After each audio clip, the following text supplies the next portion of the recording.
Good afternoon, everyone. My name's Corey, and we will get started in just another moment while everyone is joining. Thanks for having us or joining us this afternoon.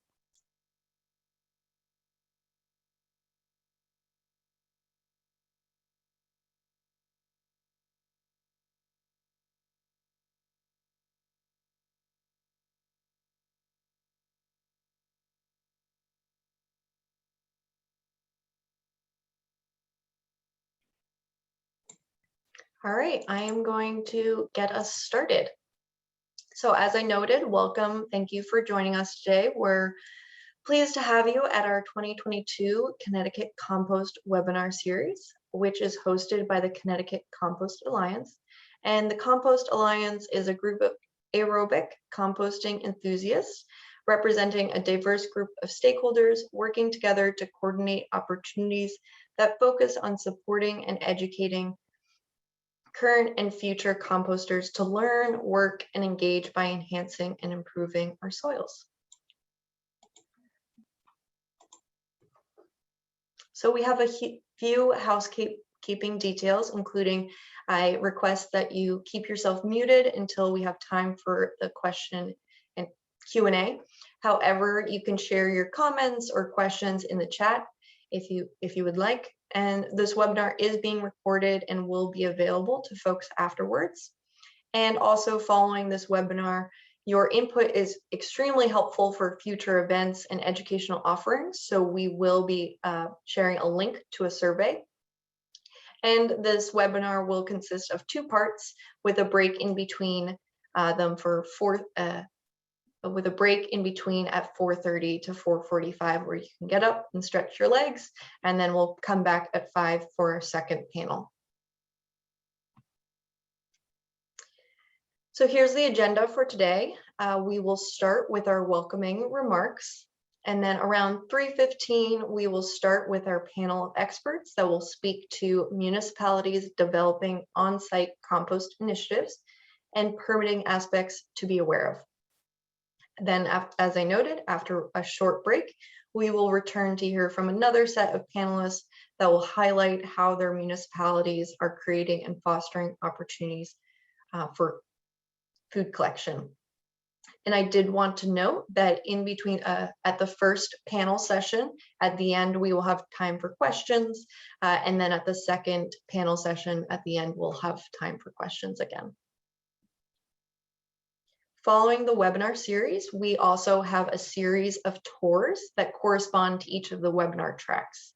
To register for one of these upcoming tours, you can click on the link in the chat that will hopefully be available to you shortly. And we will also have a tour that correlates to the discussion today that includes a tour of the West Haven site underway in Common Ground High School. And you can stay tuned for more details. So here are the dates of some of the upcoming tours to be aware of, and please register in advance. I do want to thank our partners. The partners are listed here, and I really want to again emphasize the thank you for all the dedication, hard work, and thought that went into planning this series. If you're joining us for the first time today, yeah, we did have a webinar last week and the week prior, but hopefully those recordings will be available shortly, and you can tune in if you missed them. And if this is not your first webinar of the series, thank you for coming back and tuning in again. So I'd also like to have a particular spotlight on Sustainable CT, which is an organization that taps into the power of creating change at the local level. So guided by the vision set by Connecticut's municipal leaders, which includes over 200 people from local governments, nonprofits, state agencies, businesses, academia, and our communities, they work together to develop Sustainable CT. Each of Connecticut's 169 cities and towns were represented in the creation of the program, which does continue to guide, provide resources, and support municipalities to become more sustainable. The Sustainable CT has a community match fund which is one of their programs, and it provides fast, flexible funding and support for different community projects, which is a really great program to tap into. And the Connecticut Compost Alliance is one of these groups that are seeking funds specifically to coordinate this compost series that we have now hosted a second series as we did last year as well. And it includes offering stipends to speakers or tours, and also a videographer to potentially showcase those tours and really bring more awareness and more interest and continue that momentum that we have for composting across the state. So all donations that will be matched by Sustainable CT. So thus, $25 becomes $50, a $50 donation becomes $100. And I really would like to you all to consider donating today, since this is a really great initiative that I'm appreciative that Sustainable CT has in place, and also in recognition of all the hard work that the Connecticut Compost Alliance put into this webinar series, and also the supporting functions that they're offering. And we're accepting those donations until April 22nd. Before we get started, I'll pause to see if there are any questions or comments. So before we begin, I'll provide, I think 2 or 3 slides on our organization and how it connects to the series of panels that we have today. And then I'll turn it over to the panelists who I know you came here to hear from.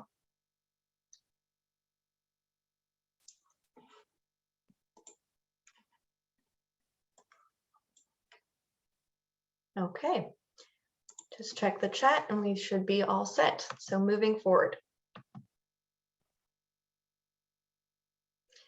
So our organization, the Center for Ecotechnology, or CET, is a nonprofit that helps people and businesses save energy and reduce waste. And for over 40 years, we've been helping these businesses and institutions implement programs on the ground, so boots on the ground work, while also contributing and implementing public policy focused on these efforts. So we understand what the business community and the institutions are facing, as well as recognizing what the sustainability goals that we have in place, or zero waste plans, and how we can get there. With partners, we typically follow this trajectory with local stakeholders, food permitted businesses, schools, and solution providers. We identify opportunities within a food waste marketplace. This may include workshops, working groups, or focus groups that can further share information on a specific sector or a particular solution of interest. And then this generates future further momentum and interest in conversation, which then leads to that no-cost technical assistance that we provide, which you'll hear about more later, that can help businesses and schools implement programs tailored to their needs. And then, of course, we want to broadcast these successes and learnings to inspire others. So, of course, I also want to thank partners such as Connecticut Deep, EPA, USDA, and others, so that we can provide these services at no cost to businesses and institutions in the state. So please reach out if this is of interest, or if the stories you hear today prompt further questions or discussions, although you can also likely reach out to the panelists as well. So thank you for joining us today. I'll now hand it over to our main event. So I'll invite Brent Maddow of Connecticut Department of Energy and Environmental Protection to speak to compost permitting. Thank you, Brent. Thank you, Corey. I need the ability to share my screen. Yes.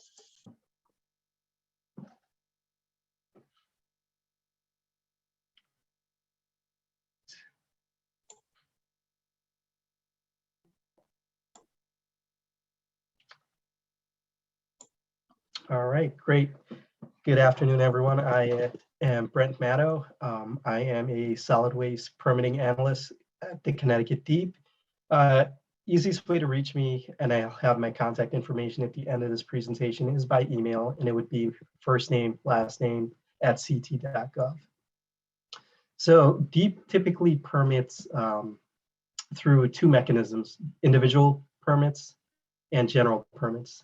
Individual permits are tailored to a single facility and are directed to that particular facility's activities. So for, let's say, for example, a anaerobic digester facility, a individual permit would be needed for that type of facility because we would need to know how the facility is built, how it's being run, any type of waste that the facility would be accepting, and how they plan to manage those particular items. General permits are a faster path to permitting, but they are limited in scope. They only authorize a particular activity, but throughout the entire state of Connecticut.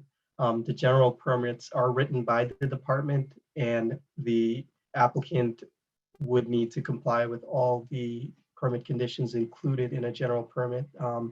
Whereas with a individual permit, there is room where the department can craft more flexible conditions for a particular facility's activity or proposed activity.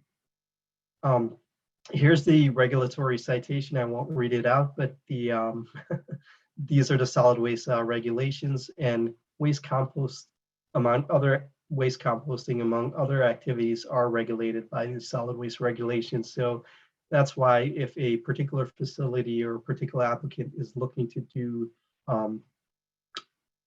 a particular composting activity, it may be regulated under our solid waste permits. There are some small carve-outs where a permit would not be required, but from the solid waste group, but I will cover that going forward. So the one thing about individual permits is that they do take a bit longer to process. When folks come in for an individual permit, we typically tell them this may take longer than 6 months to process. Now, the reason for that is because the individual permits are usually larger in scope. They are more complex. As I had mentioned, anaerobic digestion, it is a pretty complex process to review. The individual permit process also requires the submission of a lot of documentation.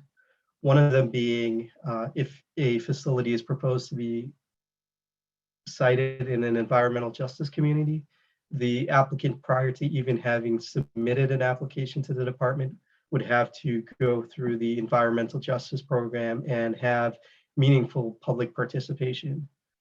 Depending on the number of facilities that are located in a particular environmental justice community, the applicant would have to engage the municipality in discussions on whether or not there should be any host benefit agreements with the community. So for example, I'll give Hartford has a lot of solid waste facilities. So if a company was looking to settle into Hartford, which is an environmental justice community, they would have to go through the environmental justice program and have meaningful public participation with the municipality. As I mentioned, the application form does require a lot of information. One of them would be an operations and management plan. So the operations and management plan would have to be put together by an engineer, detailing the soup and nuts of the operations, from the type of equipment that's going to be used, the day-to-day operations of the facility, how waste comes in, the form that the waste comes in, the management of the waste on site, the use of the equipment to manage those particular waste streams, the end product, where any material that cannot be processed would be disposed of or ultimately reused, ideally. So all of that would have to be included in a well put together operations and management plan.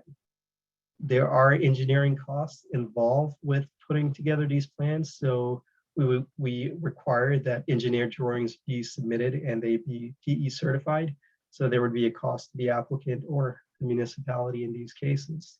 The drawings do require all the equipment that is to be used at a particular facilities, any buildings to be constructed, roadway, traffic patterns, that sort of thing. So you can get an idea of how involved this process can be. This is why it takes us a bit longer to process.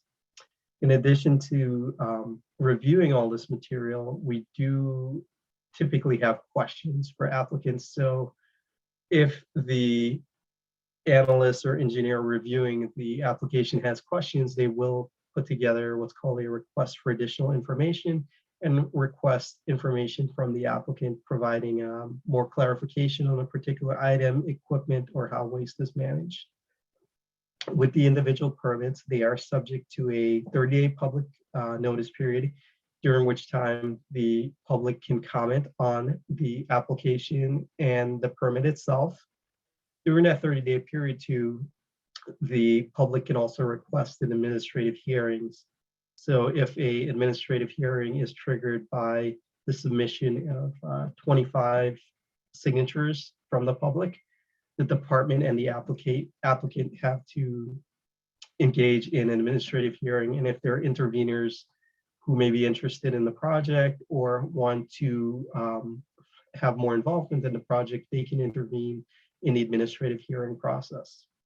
That may delay the project even further. So that's one of the things to consider when considering an individual permit for a facility. So one of the key things we advise applicants is to get involved with the community as soon as you have an idea of where you want to locate and the type of activity you want to conduct at a particular facility. So for fees, they're relatively expensive, and for composting for 100 tons per day, you're looking at an application of $10,000. For less than 100 tons per day of source separated organic material, you're looking at a fee of $7,750. For a municipality, you would be able to submit half the fee. That's the reduction we give to municipalities looking to do this particular activity. So here is the subsequent slides have a list of several facilities that are permitted for composting. And the reason I put these up here is to show the scale of the operation. So pretty large operations. If you take a look at the Ellington We Care Denali facility, it's close to 44,000 tons per year of organic material that they're composting. And they do simple outdoor turn windrow composting. In Thompson, there is the Fort Hill Farm, Aerated, and they do 31,300 tons per year of material, and that includes food waste as well as manure.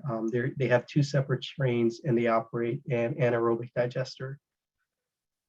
New Milford Farms, which is actually one of the older one of the oldest composting facilities in Connecticut, they do indoor turn windrow, and as you can see, it's a pretty large operation. 151,865 tons per year of source separated organic material, combined with some other materials such as hydrolyzed plant protein from their adjacent landfill. There's been some anaerobic digesters that we have permitted. Unfortunately, they have not been built. One is Citywide Energy Action. The other is Turning Earth of Central Connecticut. We hope that they do eventually get built. The permits are still good and active. So it really is up to the company to finance and build at this point. As you guys probably are aware, Quantum Biopower in Sulington is the only anaerobic, well, I shouldn't say that anymore, was the first anaerobic digester that was operational in the state of Connecticut, and they do 360 tons per day. Recently, they got a permit modification to build a depackaging building where they depackage and try to recycle as much of the packaging as they can of food waste.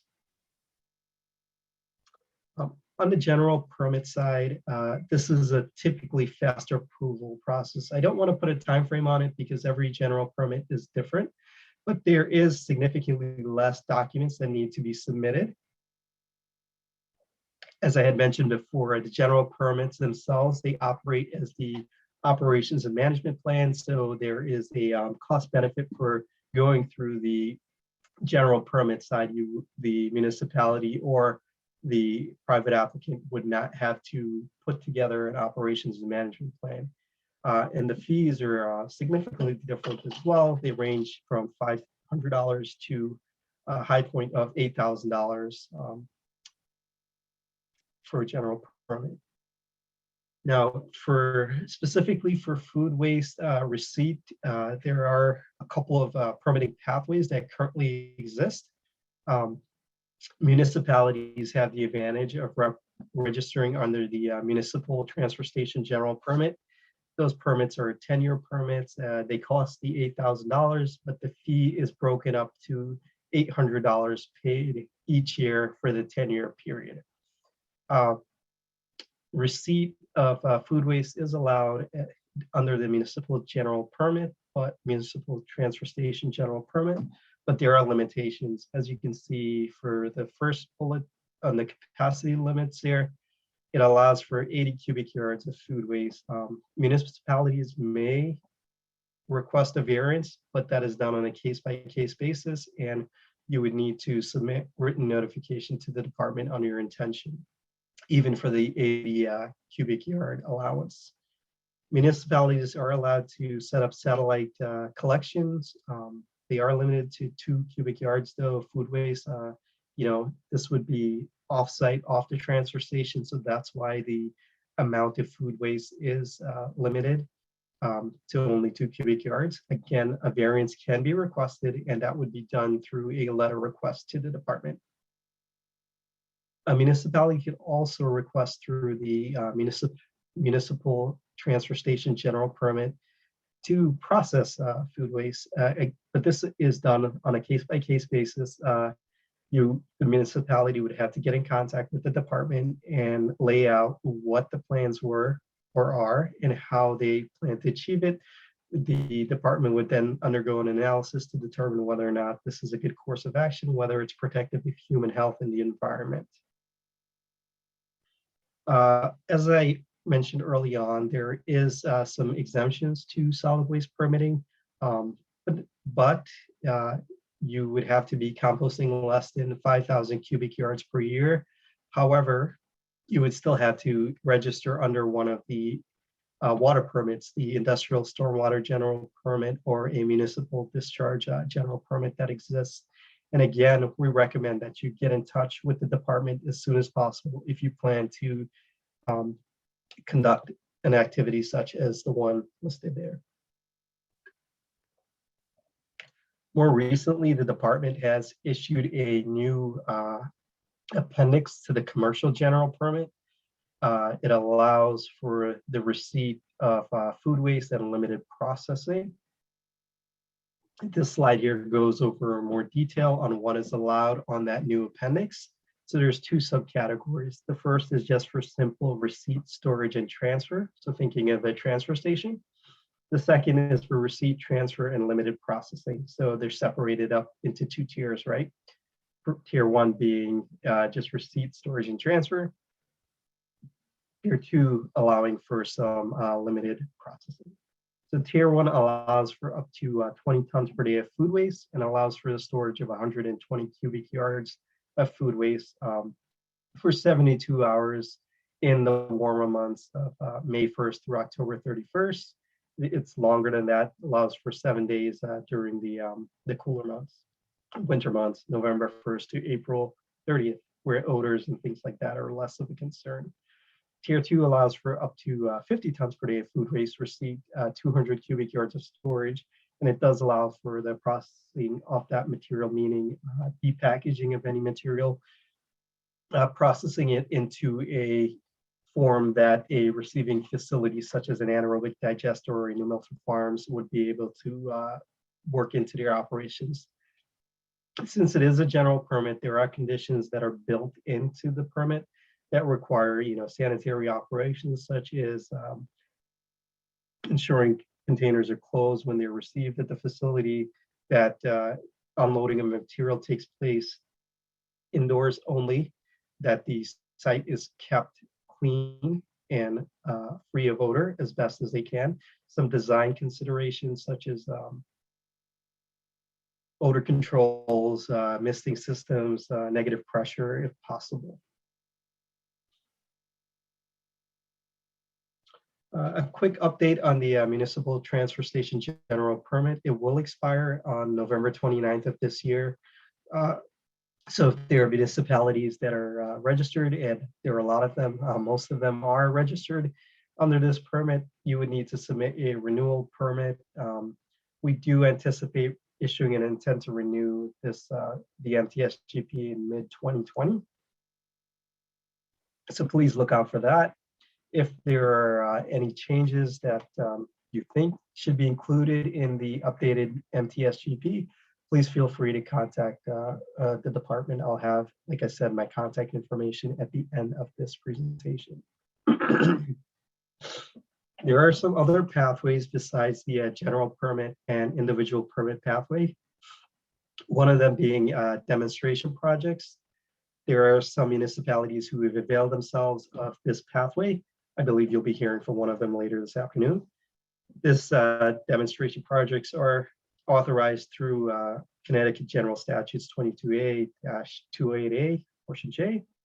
And there are 3 points that need to be hit, and they're laid out here. It needs to be necessary. The activity that the applicant is proposing must be necessary to research, develop, and promote methods and technologies of solid waste management, which are consistent with the goals of the statewide solid waste management plan. Excuse me.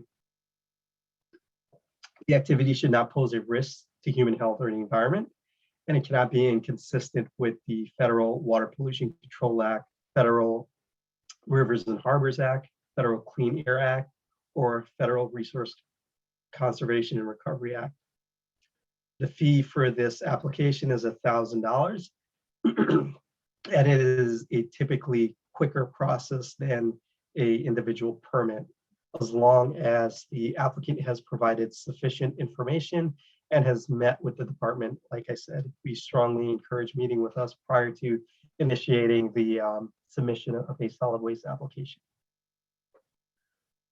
Connecticut General Statutes 22A-28C exempts the solid waste permitting for on-farm anaerobic digesters. However, they need to be co-located with an animal feeding operation. The feedstocks consist of only less than 50% of farm-generated organic waste, and the amount of food waste going into that facility cannot exceed more than 40% of the total feedstock.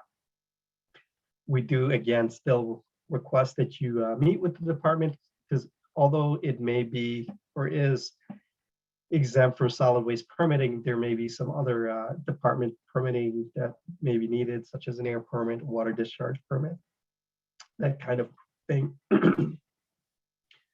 Here's a list of links where you can pull up some of the current pathways, some information about large-scale organic management, composting information in general. And as I had mentioned before, for larger scale projects, we do have a new client concierge service who can put you in touch with all the departments and set up meetings with other agencies for a particular project that may be large in scale, such as an anaerobic digester, where other divisions, departments will, or state agencies would have permits required of those projects. So I'm here for any questions, and that is my contact information. If anyone needs to contact me after this presentation. Thank you, Brent. And I do acknowledge that there is a question in the chat, but we will circle back to that at the Q&A, as I would like to proceed and move to our next panelist. So I'll invite Doug Coulter of West Haven to now share their screen or present on their topic as well. And thank you, Brent.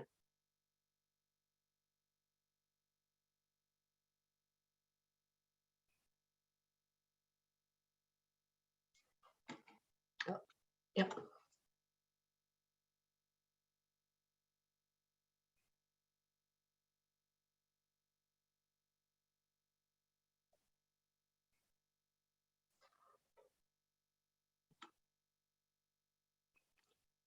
I believe in the top right, if you'd like to click from beginning. Top left, excuse me.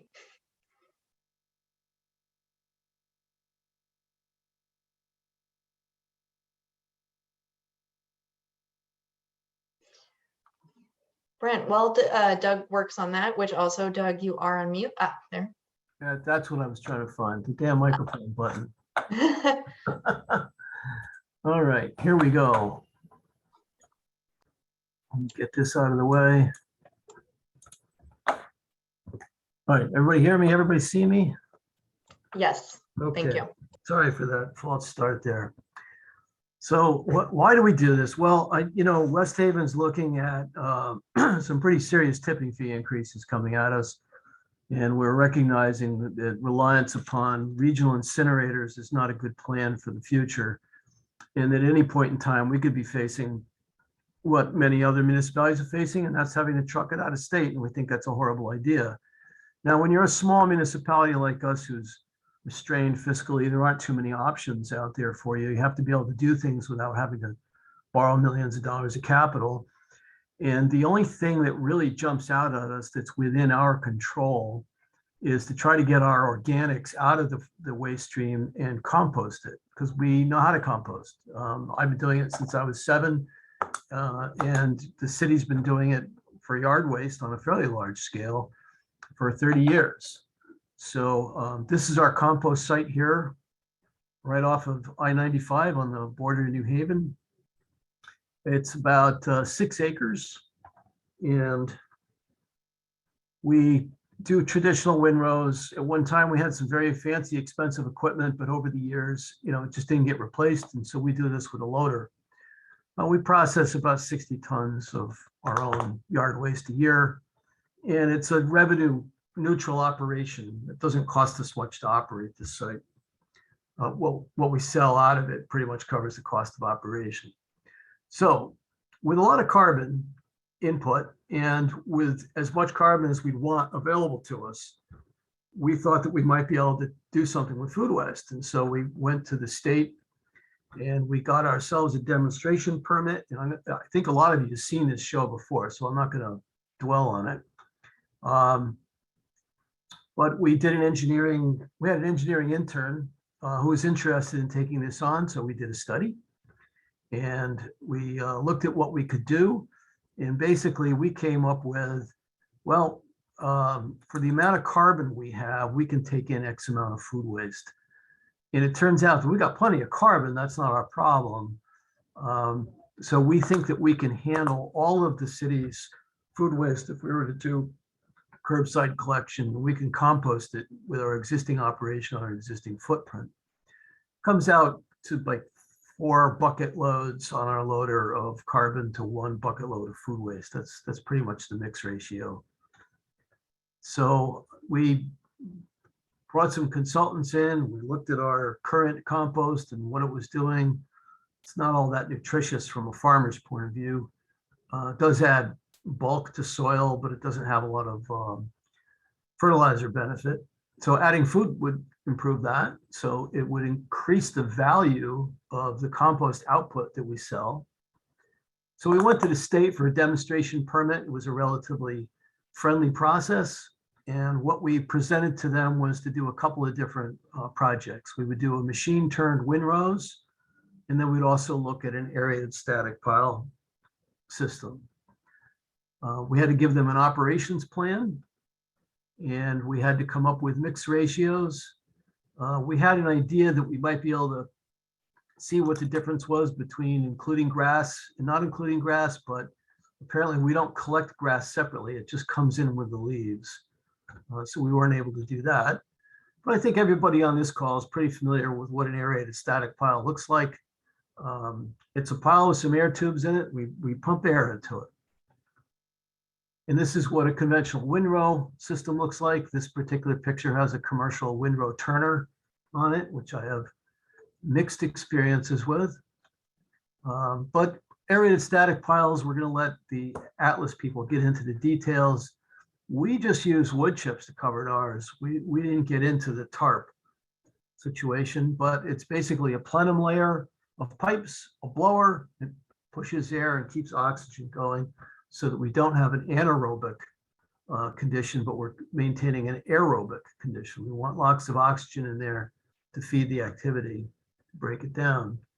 So we were very fortunate to run across some experts with Atlas Compost, and they offered to do a demonstration project of an aerated static pile for everybody in Connecticut. That project is still up and available for tours. If anyone's interested, just send me a note and we'll arrange to give you a tour. We then partnered with collection contractor Blue Earth, because they have specialized equipment that doesn't leak garbage all over the road, to do some food waste collection for us from a school pilot project we have going on. And we got Atlas involved to build, I don't think that's a real video. It's a picture showing what an aerated static pile looks like with the pipe manifold underneath. I think Atlas has some better pictures of what they did there. Couldn't have done it without the help of SCRRRRA, especially Pam Roach, who's the solid waste consultant for SCRRRRA, and the Center for Eco Technologies was crucial, as was Connecticut NOFA. And we partnered with West Haven Schools, New Haven Schools, and Hamden Public Schools, and applied for a grant from NRCS, which we got for $110,000. And we brought in our expert, Dr. Domingo Medina, to help us with the technical aspects of how to run the operation. He's still a consultant on the project. And we bought this little gadget here to tow behind our tractor. We have mixed experience with this, which I'll just tell you that in a union environment, you have to have a mechanic walking alongside the machine, because the operator and the mechanic can't possibly, the mechanic can't drive the tractor and the operator can't fix the machine. So that's an issue. If you're going to get into these machines, talk to me first. But this is what they do. You drag them over the pile, they mix them, they aerate them. And you have to do this quite frequently, because the oxygen you introduce to the pile in this method is only there for about a day. So ideally, you'd be kicking this thing every 1 or 2 days. And that's a lot of diesel fuel, and that's a lot of machine time. It's also not as neat as this. This picture is showing a well-regulated material, and our material is full of sticks and plastic bottles and plastic bags and diapers and broken rakes and everything, the extension cords, you name it, it's in there. That's just the nature of municipal yard waste collection. And all that material tends to get wound around that machine. So it looks like a great idea, but in the municipal world, it's not the preferred way to go, in my view. We bought a sifting machine so that we could sort out our product without having to wait for our annual contractor to come in. These are slow, but they're very effective, and they're very affordable. I think this thing was only about $12,000. So our grant from NRCS gave us some of the money to do what we were doing at the compost site, but most importantly, we're doing training in the schools. So we have training going on in 4 schools throughout the region, training children the importance of food waste diversion and how to separate your garbage. We do that through our contractor, Center for Eco Technology, who provides this expertise to the school systems and helps us to collect that food. They have programs that they've done in Massachusetts that were very successful. Here's one called the Food Waste Warrior in K through 12 schools. And we would say that if you're going to go into this line of work, that this is where you have to start. And you got to start with the kids to bring home to the parents and to grow the next generation of food waste warriors. Another example of a program, the Food K through 12 Food Rescue Program. And I would say that if you're going to get into this in any kind of major scale, I mean, that machine you're looking at there, the tractor is $200,000 alone. The machine is about $350,000. So you got to partner up with a couple of towns if you think you're going to go into that type of equipment. But my recommendation would be to do an aerated static pile. And I would say that having done this for a year, that this is extremely successful. We feel entirely confident that we can divert our food waste from curbside collection. And we feel we could do it on our own, or we could partner with a professional like Atlas to get this accomplished. So I'd say so far it's a success. I got a year to go on the permit, and a couple more things we're going to try, restaurant collections and things of that nature. The biggest lesson learned for us is plastic. You just can't handle it. You have to figure out a way to get it out of the source. Compostable plastic is as big a problem in my view as every other plastic. You have to be able to do this without can liners, and that's a big challenge. If you can't do that, then you really have to have some sort of source separation facility. You need a conveyor belt or machinery with people picking through it and pulling the plastics out. But plastic contamination and compost just don't mix, and it's bad for the machinery, bad for the environment. So if you can solve your plastic problem, you can go in the compost business for food. And that's what I have today. Thank you, Doug. That was great. A wealth of information. I'll pause now since we do have a few minutes to see if there are any questions, and I'll actually circle back to Brent as there was that question from earlier. Can any PEs submit management and operations plans, or are their engineers specifically qualified in this area? So the answer on the regulatory, any professional engineer licensed in the state of Connecticut. However, I would caution that you would want to use someone who has had some sort of experience in this field. Otherwise, when we've gotten those O&M plans and drawings, we've had to go back to the consultants and the engineers to have revisions made. So you really want to settle in with someone who's had at least a little bit of experience in this area. It does not necessarily have to be in Connecticut, but any other state, typically our requirements are pretty close, comparable to other states. Great, thank you. And I'll pause to see if there are any other questions that folks would like to pose to the chat or otherwise. Can I just clarify? Oh, sorry. Go ahead, Jamie. Oh, thank you. I was just going to clarify. I think the DEEP representative said the MTSGP, the general permit, the fee was going to change, was due on November 29th, and it was $8,000 for 10 years or $800 a year. And we just had a budget request, and for some reason it was presented as if it was a $7,000 fee, and in addition to the annual $700 or $800 a month. So it may be good that, but can you just clarify that for me, please? The way that it is now, it's an $8,000 fee spread over 10 years. So $800 every year for 10 years. I don't know if that's changing. I'm not aware of that at all. That would be essentially doubling the fee. Okay, well, I don't want to hold us up. And Cheryl? So I just had a quick question for Doug. Doug, so you said that you have about a 6-acre site, but you're also hoping to expand. Do you foresee using different sites, or do you see becoming more efficient in how you use your small space? Very, very astute observation, Cheryl. So 2 things with that.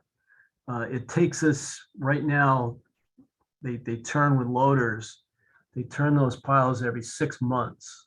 It takes 2 to 4 years to process leaves and branches and yard waste and wood chips. It took us 60 days to process an aerated static pile. So we did 60 cubic yards in 2 months, what takes 4 years to do. So the aerated static pile is an infinitesimal amount of space compared to what we currently do. So it means that we could go 10-fold the volume that we currently take in and not have to increase the footprint. That's why I'm sold on ASP as opposed to the windrow. But even if we had windrow machinery, we could still cut that 2 years down to less than a year. It's Well, I'm diesel. excited to see it as part of the tour on May 21st. And yes, that's a plug for the field trip on May 21st. It's the Thanks, diesel Doug. fuel part that gets me. The aerated static piles use very little diesel fuel to build them and take them apart. And a windrow uses a lot of diesel fuel every other day. So that's what sold us on it. Great, thank you. All right. Thank you, Cheryl. And I know more questions are going to come up, but in the meantime, I'll transition to our next two speakers, Leah Rutherford and Jim Davis. I can start sharing the screen. Thanks, Corey. And I also want to make sure that my audio is working. Can you hear me? Yes. Fantastic. All right, so I'll turn it over to both of you from Atlas Organics and just let me know when to click forward. Fair enough. Fair enough. Should I pull my ear or make like a funny face or something? Whatever works, right? Yep. Thank you, guys. Thanks so much. We really appreciate. Leah and I are exceptionally grateful for the opportunity to be here with you guys today, share a little bit about this project. Thanks to Doug. Some nice words and a really interesting thing. I think some of the key things he talked about, hopefully we'll address. Some of the things, obviously, contamination is a major consideration for all sorts of composting municipal waste and things like that. But hopefully we can take a look at some of the solutions that are out there. Determining whether they're viable for you is going to be your decision. So we are Atlas Organics. Want to tell you a little bit about us and a little bit about what we're going to talk about today. Go ahead, Corey. So today, I already said we're going to be talking about the West Haven pilot project, and Leah Rutherford is actually going to get into the really fun, juicy stuff. She's done a whale of a job keeping this project kind of on course, monitored, keeping good, really great data. She's going to share a little bit about how she does that, and she's like it says here, she's a project manager, and in the engineering department. I'm more involved in kind of talking with the folks of municipalities and private companies that are interested in working with folks like Atlas Organics. So here we go. Next. So today we do want to give you a quick company overview, talk about this pilot project in West Haven. The fun stuff is the modular unit, which is kind of the engine behind the project here. Remote monitoring and control, lessons learned. Leah's going to share more about those. And then she's going to show you a little bit about a project that it's a Texas-based project that does directly deal with some of the things that actually Doug mentioned, a sort line, and we have one built in San Antonio, Texas. So she's going to kind of give you a overview of that as well. Next. So Atlas Organics started in 2015. Joseph McMillan and Gary Neihart, a couple of graduates from Wofford College and Clemson University, which may ring a bell or not for you guys. Both universities based in South Carolina. Joseph is our CEO. Gary is our operations guy. Started in 2015. They were both working a little bit independently and were introduced to one another and decided to join forces and kind of bring their expertise to it. So what we are is a composting facility developer. That is the core of our business. That is what we're looking to do. That's what we do every day, get up and do it every day. So we want to develop these facilities. Again, like I said, we're going to be working in both the private and the public sector. What we're seeking to do is to create an opportunity for folks to deal with waste streams in a new and a different way, perhaps. Everybody's got them, so everybody's going to have to deal with it. We are a compost manufacturing company. We focus on making compost. We do work in a variety of feedstocks, I should say, certainly green waste, food waste, and then biosolids, which are the solids coming out of wastewater treatment facilities. We are a food waste hauler in some of our locations. We were based in Spartanburg, South Carolina. I should adjust that number. We're actually at over 140 employees now. And if you've picked up anything on Atlas, we have had some decent press, which we're grateful for recently. You've probably picked up on the fact that we've done a lot of the public-private partnerships, these P3s.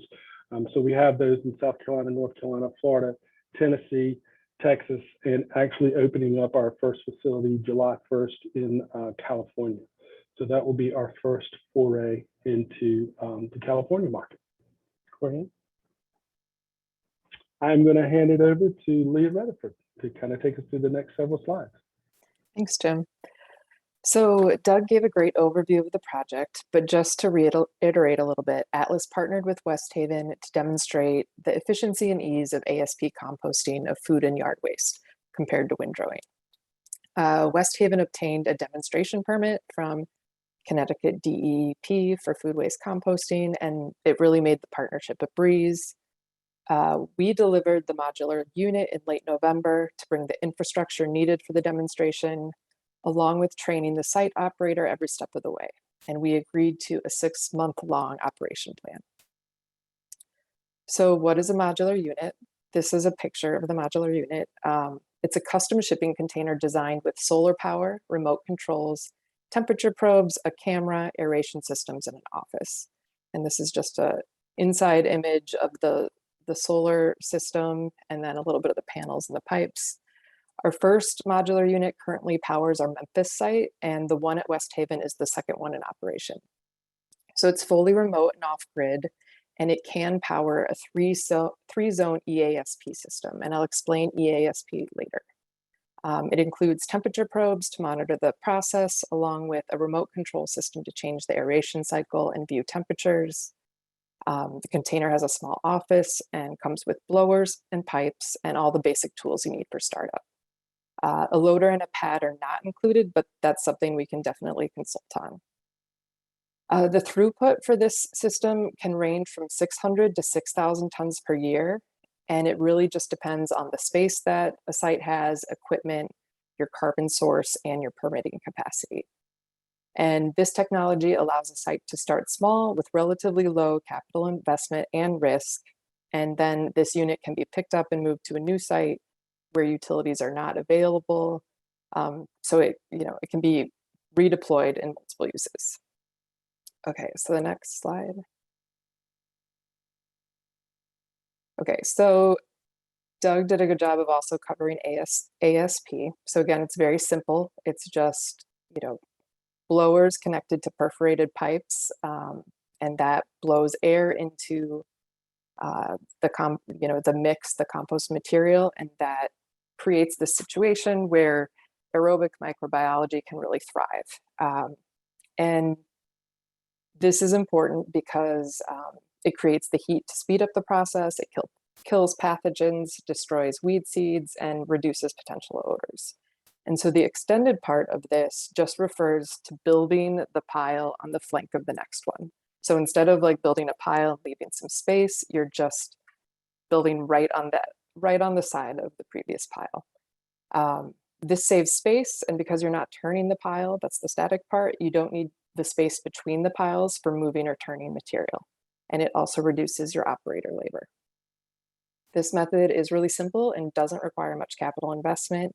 It uses low-cost equipment and increases the amount of volume you can process in a fixed area.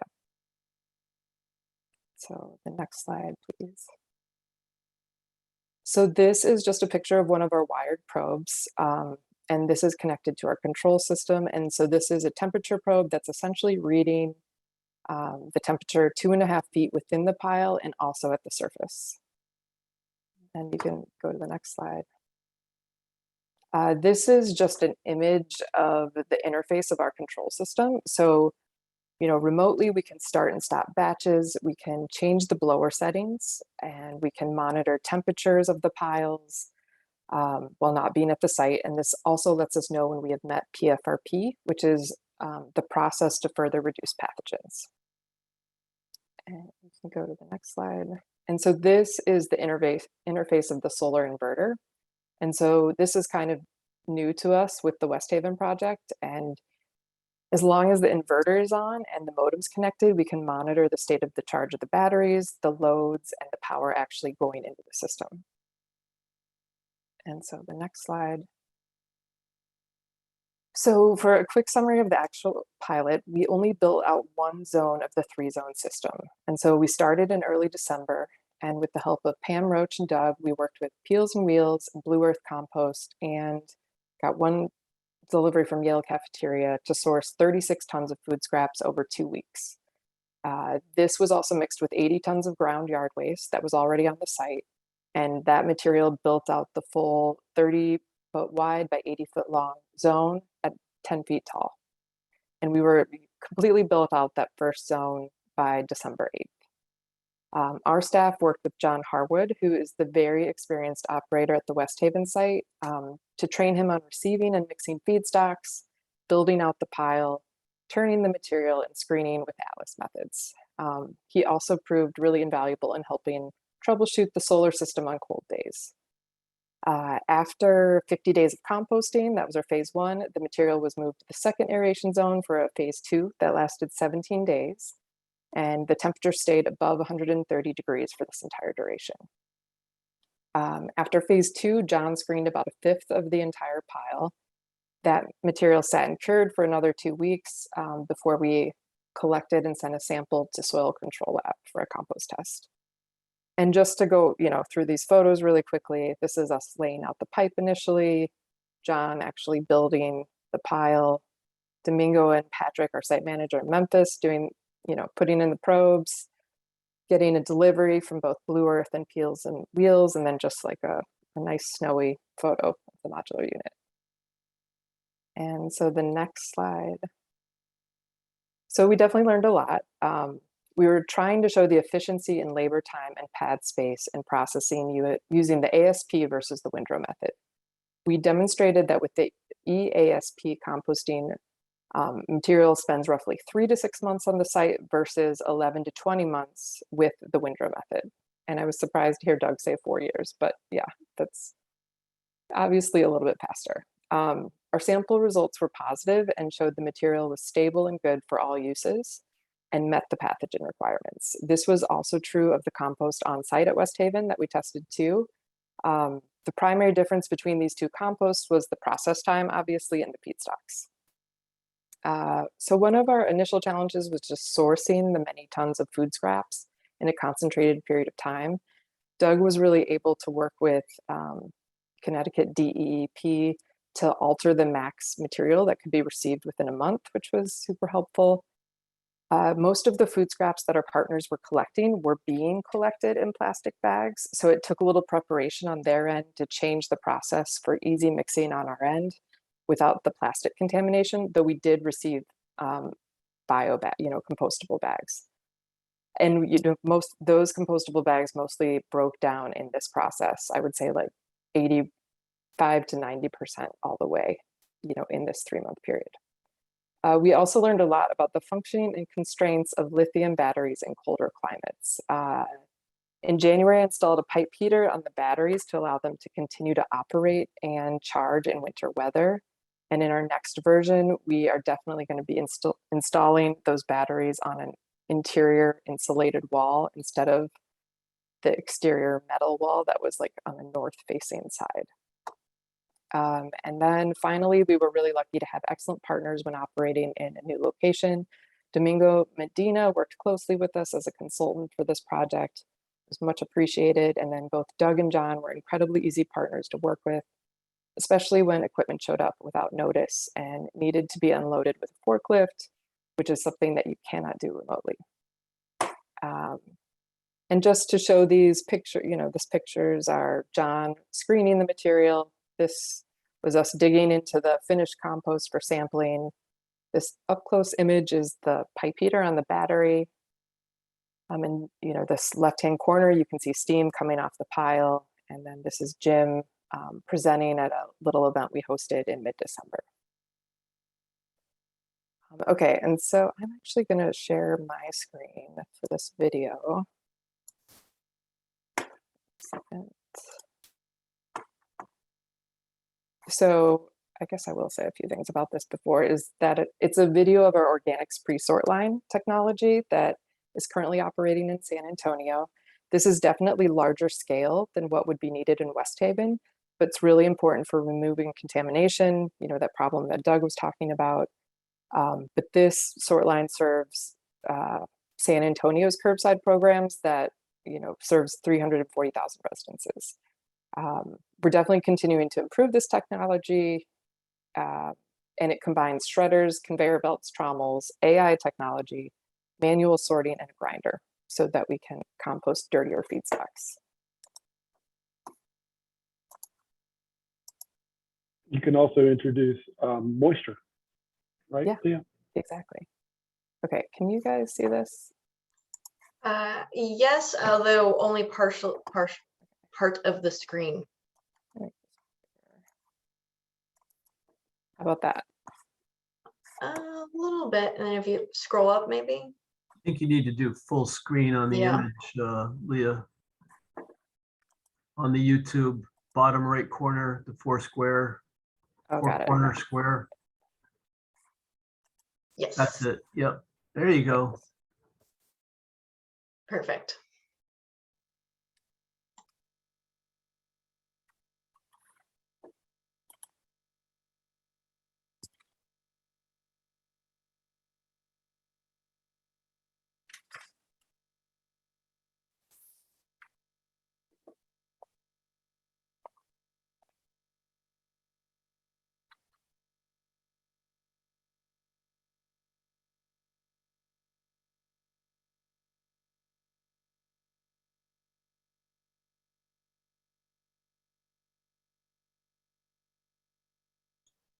And I'm putting that on my Christmas list, Leah.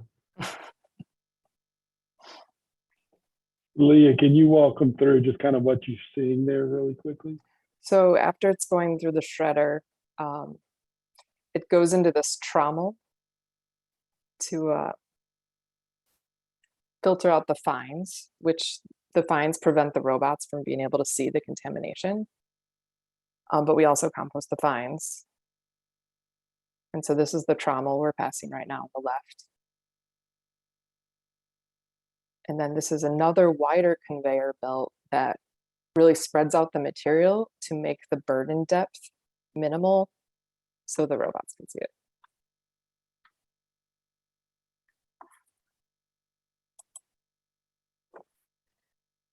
Great. Thank you for sharing that about Atlas Organics and also that video. We missed some music. If anybody wanted to unmute and start singing along, that would have been acceptable, but nonetheless, you can also check it out on YouTube after our webinar. So thank you both for that presentation, and we will be moving on to the next speaker before again turning it over to questions from the attendees.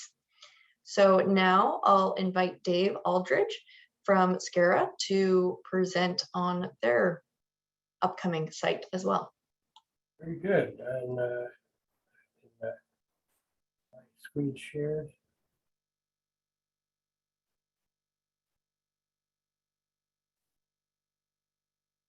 And Jim or Leah, I know that your last slide had your contact information. If you'd like, you can also put that in the chat. Thanks. Okay, so I'm Dave Aldridge. I'm the Executive Director of SCRRRRA. We're the Solid Waste Authority for Southeastern Connecticut. We represent 12 towns, population of about 235,000 people. We generate about 135,000 tons of municipal solid waste annually. And we're real concerned about the inflationary spiral that disposal costs are in. So we were looking at ways to mitigate that situation and to increase our recycling performance. So we settled on looking at source separated food processing and composting. So first thing that we did is my recycling manager and I took the USCC, US Composting Council operations course on composting up at Cornell, week-long, and anybody that wanted to get into this, I'd highly recommend doing that. I know enough about rotting stuff to be dangerous now, but it did give me put me in a position to kind of ask the right questions as we go along. So in addition to processing the waste, we do a lot of work for our transfer stations. And we are the proud owner of a very large horizontal grinder that we take around to all of our 12 towns and actually a few places outside of our authority as well, to grind the brush and wood waste that's brought into the transfer stations. We generate in excess of 60,000 yards of material per year, which is a problem. We try to utilize as much as we can, but we end up shipping off more than half of that at our cost. So that's another issue that we're looking to mitigate. So we applied for a demonstration project. The town of Stonington was kind enough to host our project. And we wanted to see whether or not our wood mulch would be a good carbon source for an ASP system. So we conducted a demonstration project with the help of SCS engineers at the Stonington Land Transfer Station. And we tried to, we did 2 different projects with 2 different mixtures. The first, similar to what Doug said, we used 4 parts of the wood waste to 1 part food waste. The second, we did a 1-to-3 ratio. First was about 25 tons. The second was about 15. And this is a shot of friends from Blue Earth delivering our first delivery of food waste, which was about 7,000 pounds. We opted to both residential and commercial, and we used both free. Dave, it's a bit hard to hear with the, is that the video that's making the noise? I think in the bottom right, there's the, though now it looks, sounds as though it's lower. We were missing what you were saying. Thank I'm you. sorry, there we go. He can be taught. So this is food waste being brought in by our friends from Blue Earth. It's both commercial and residential. We opted to not be real particular about what they brought into us because it was a test, so we wanted to test everything. We ended up, I said in this first test, utilizing 25 tons, most of which was brought in by Blue Earth. We also had 7,000 pounds of pre-consumer potato waste that came in from Frito-Lay, from Willimantic Waste. So we had both pre and post-consumer, as well as residential and commercial. So it was quite a wide net for the food waste that we got. As you can see, we're receiving this on a bed of our mulch. We grind the mulch to a 3-inch minus, which is similar to what you would get at a Home Depot to put in your garden. And as you can see, there's all kinds of stuff in there. A lot of the compostable bags, the green bags there. So the next step in the process was creating that mix. So we created a pad of gravel with food road millings on it and rolled that out as the base. And then again, we had the base of our wood mulch at the bottom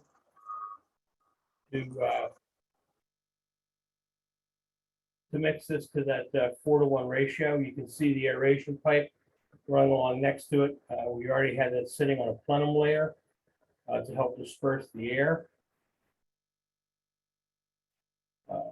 We then moved it over onto the pipe.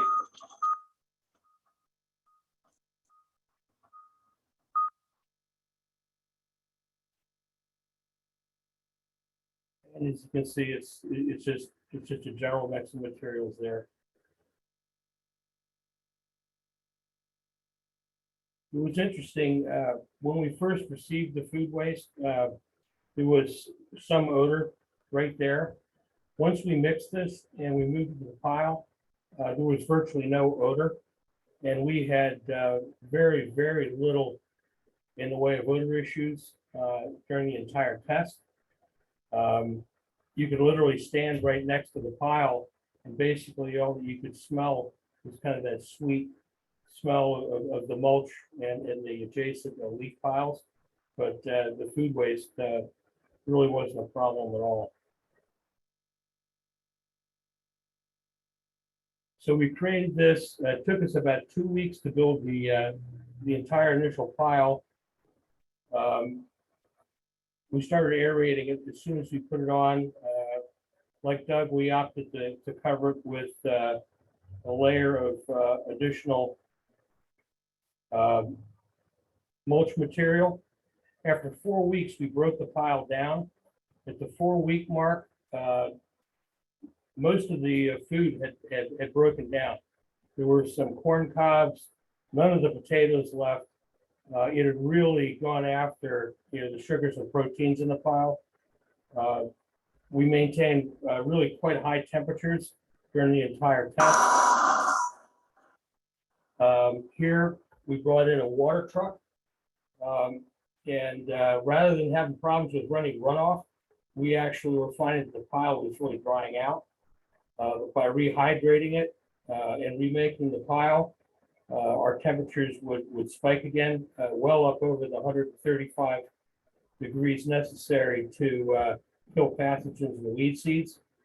And like I said, the pile cooked at temperatures, it got up to a little over 160 at a few points, but mainly was over 140, 145 for the entire 10 weeks of the project. So we, like I said, we built the pile. We let it sit and aerate for 4 weeks.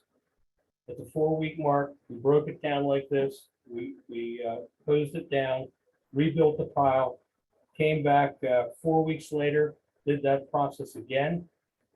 And then after 2 more weeks, the process was complete. So the system we used, not as fancy as what you've seen. This is pretty basic stuff, but it worked well for us. So we had a generator that was on loan from the town of London. We had purchased a tank for diesel fuel to run the generator 24/7. SCS brought in this trailer. Right here, you can see there's a control panel with a computer system in it and the communications equipment. Next to that was the blower attached to a flexible hose that went to the HDPE pipe. The pipe was perforated about every 6 inches along the length, and with the holes pointed down, so we didn't have any problems with clogging during the whole thing. And then, excuse me. So this is a picture of the finished pile. You can see there are 2 probes. One oxygen sensor. The other was a temperature gauge that went down about probably 4 feet into the pile. Our finished pile was about 10 feet high and about 80 feet long, and performed beautifully. At the end of it, there was absolutely no food waste detectable in the pile. In our experience, the compostable bags were completely gone.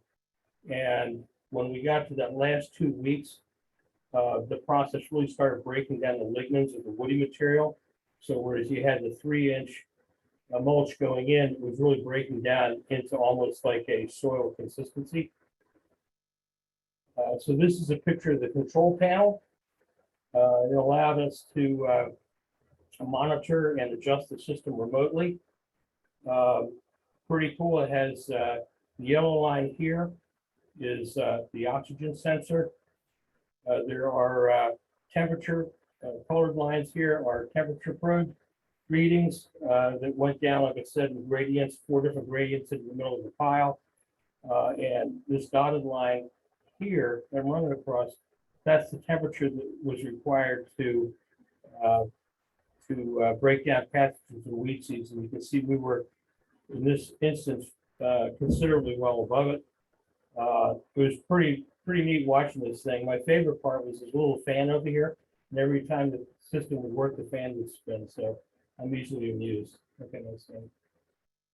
So during every step, we sent samples out to an SDA lab, which is a lab approved by the U.S. Compost Council, and their testing assurance. And here's were our results. It tested very safe for pathogens, indicated the temperatures were maintained. It was found to be very safe. It was a soil amendment, very low heavy metals. Samples found to be very stable, well cured, finished compost with no orders for plant toxicity.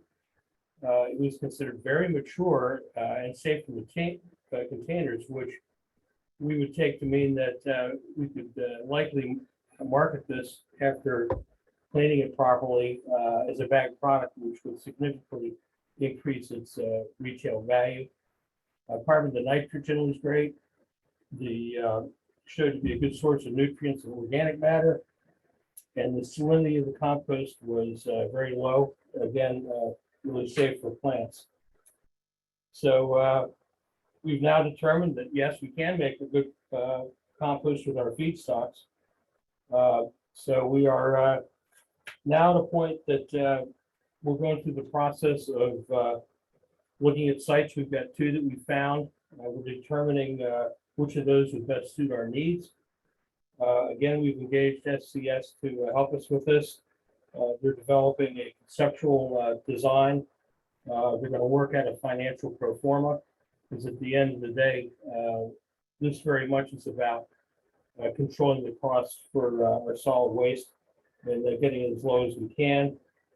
And we're hoping that by early summer, we're pursuing zoning and an RFP for a final design and application for a permit.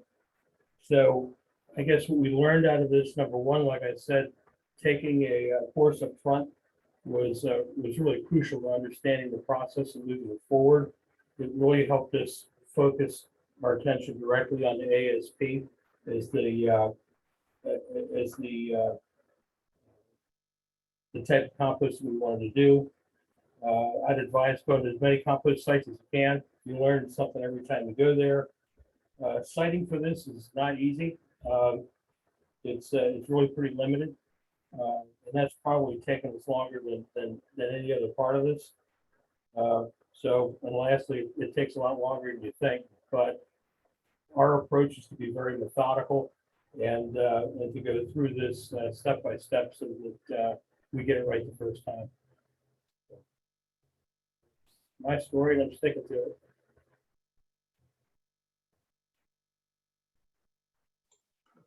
Thank you so much. So now we will turn it over to questions, and I do see a few coming into the chat, so I'll start us off with those. And folks, feel free to keep jumping and adding to the questions in the chat, or if there is a raise your hand feature, that would be helpful if you plan to unmute yourself and just have a conversation, which is also totally fine. So question about the SCRRRA from Domingo, looking at what the bulk density of, what was the bulk density of the 4-to-1 or 3-to-1 mix? I don't have the numbers in front of me, but comparing the two, we really preferred the 4-to-1 mix. The two tests were a little bit different in that the second test, we didn't have that water truck available to us. It had already been converted as a truck to spread road salt for the town. And our ash content went up as a result. But the bulk density, I mean, we literally checked every box, you know, on the STA results that told us that this is a really marketable product at the end of the day. Great. Thank you. Oh, we also have another question. If there is a test at the end for seed viability, and be seeds that escaped the process. Part of the testing that we had done was a bioassay, which is what you're talking about, where they would actually plant the seed and grow it to see if there were any persistent herbicides or anything like that in there, and passed with flying colors, no problems. Great, thank you. And this is an opportunity to ask any of the panelists questions. So reflecting back on an earlier question that was posed is are there any farms in Connecticut using this approach, being the like Atlas Organics maybe, or one of the presenters earlier that can comment on managing farm waste, including those with animal manure? So are there any farms in Connecticut that are managing their farm waste, potentially also with animal manure?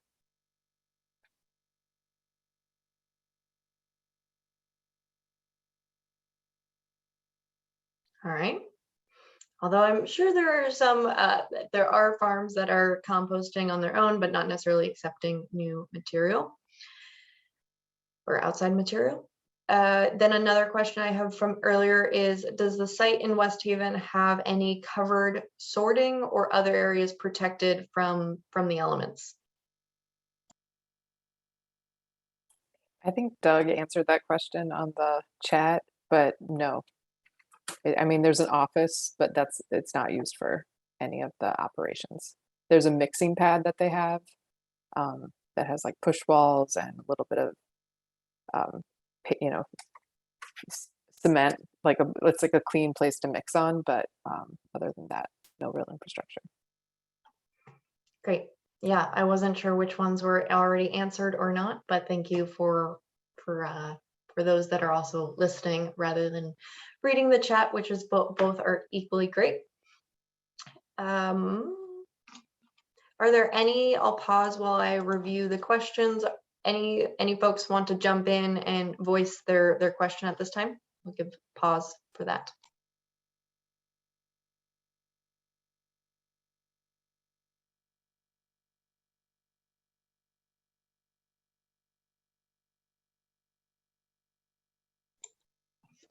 I had Brian offering the context that contaminants in food scraps were a problem on a dairy farm as well.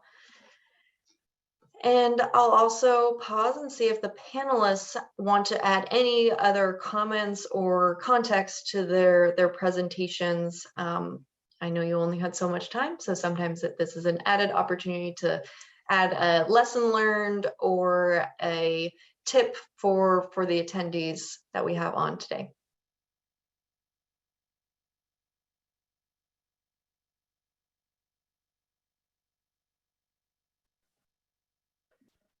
I would say, Corey, from a permitting perspective and the department's perspective, if a applicant is looking to start one of these activities, have as much of the details presented to us as possible before submitting an application at the pre-application meeting, especially the citing. One of the things I should mention in my presentation is, municipalities may have closed landfills that could be used for composting, but they would need a landfill disruption authorization from the department. So there is a separate process for that as well. But that is space that sometimes gets neglected in a town and not used for any particular purpose. There are some towns, I think North Haven uses their landfill for leaf composting, I believe it is. Leah, I saw you come off mute.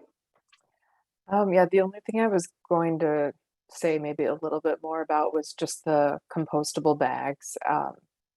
And I know that for haulers, they're like a very useful tool.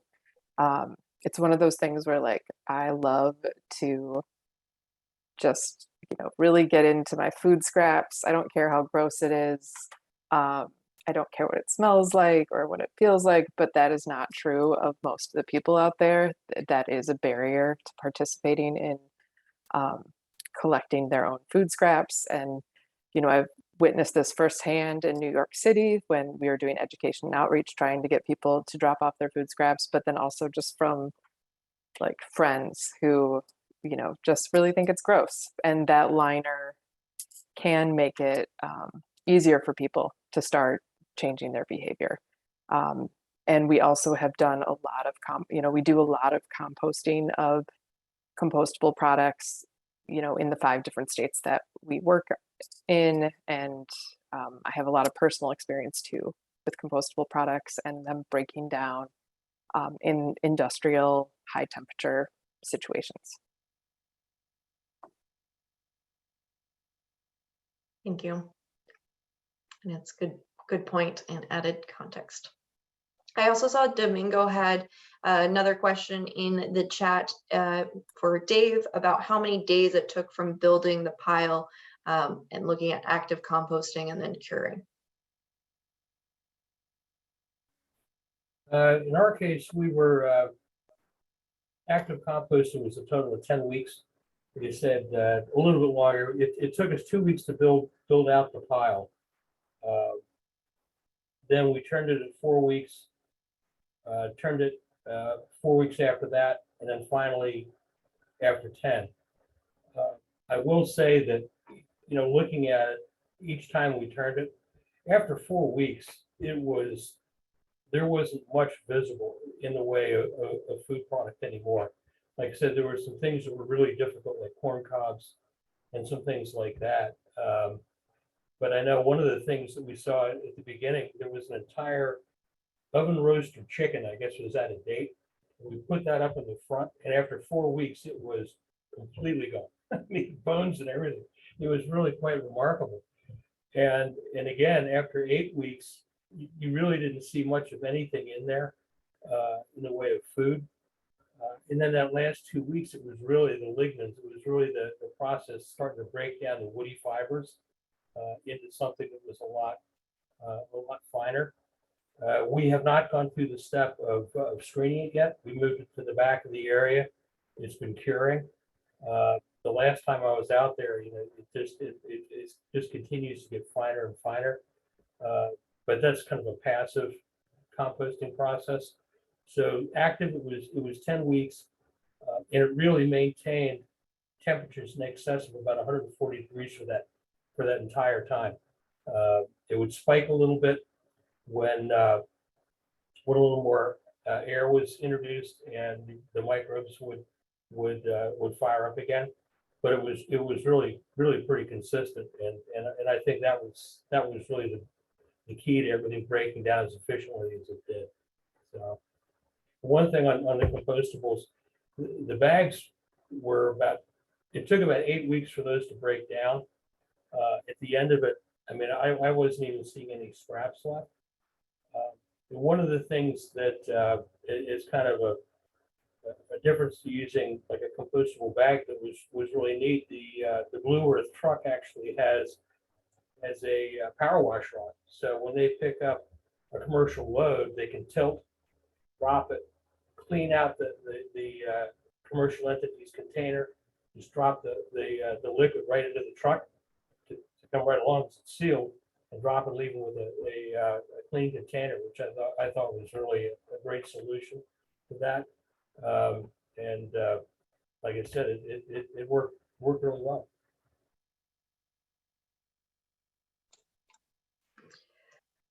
I see some back and forth with also talking about single-use utensils, which I'd like to come back to, but I did notice that I believe there's a question for Doug about how much you can process in a year at your site. Oh gosh, I don't think I've done that math yet to see where we're at, but right now I think we're talking about being able to handle 12 tons of food waste a week in our current operation, which is about 25% of our current curbside collection. If I have that number correct. Yes, thank you for that clarification. That's Yeah. that's great. On the plastic utensils, so one thing we noticed about the aerated static piles, the center of them gets hot enough to break down so-called compostable plastic. But question one, compostable plastic breaks down into what? It breaks down into microparticles of plastic. It doesn't break down into its elements like a carrot does. So one needs to look at what those residuals are and consider what those elements are that the plastic is ending up in. It doesn't go back to its natural elements. The second piece is that the exterior of the aerated static pile does not get hot enough to break down. So you're going to end up with little pieces of plastic fork and things like that in the outer perimeter. So that's probably 20% of the pile not getting hot enough to break that down. And the way you have to fix that is you'd actually have to turn that pile so that the outside goes to the inside and gets hot enough. And that's diesel fuel component.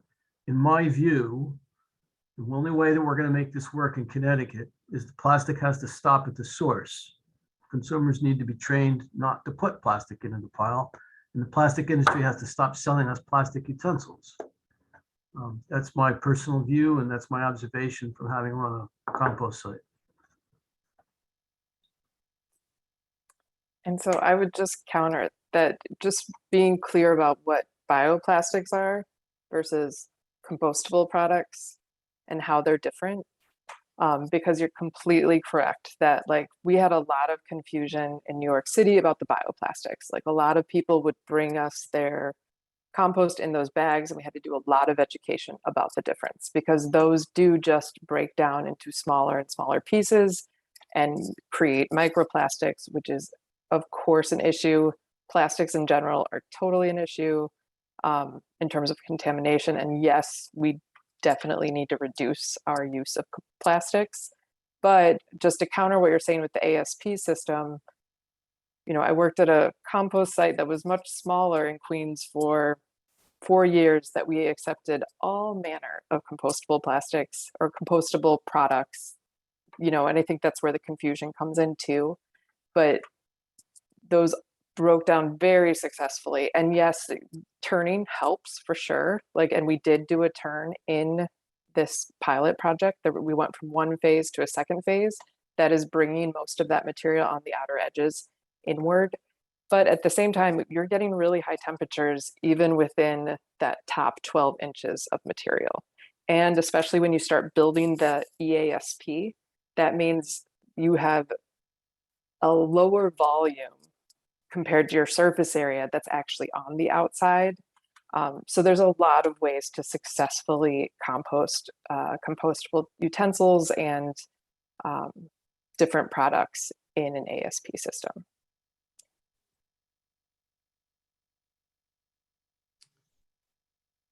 Oh, Can I add something there just to comment and compliment Leah and Doug? Sometimes it's not an issue of temperature, it's an issue of timing. If you have a batch that needs to be done by 30 days, it might not be able to deal with certain plastic. And talking about utensils like knives and the forks that says compostable, but it might take 90 days or more. So it all depends on your system, how much your batch, you have the space. If you have a lot of space, you can have longer period of time for the system to work. But if you have a very small space and you're managing a high volume and you need to manage at 30-day batches, then it becomes a problem. It will accumulate, and then you have to iterate and bring back these materials into the system. That's a really good point. And another thing I'd like to add is it's very much an industry standard to reuse and recycle your overs. So overs, you know, simply in the process of screening your material, it's the larger pieces that are being separated from the fines. And then you can use that as like an additional carbon source when you know, remix. So if there are some portion of those compostable products that don't break down, they can go back into another cycle.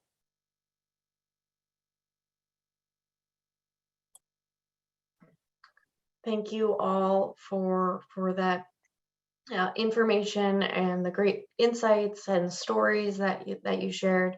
And I know CAT has worked closely with all of you to varying degrees, and of course it's been a pleasure, and we're really excited to keep supporting these endeavors as the compost sites grow and as we fine-tune those programs. Of course, we know that no job is ever complete. We're always going to keep learning.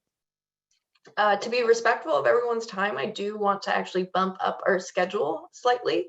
So we'll pause for a 10-minute break now, and we'll return at 4:50. So you get 12 minutes. So 4:50, we will be returning for the second group of panelists.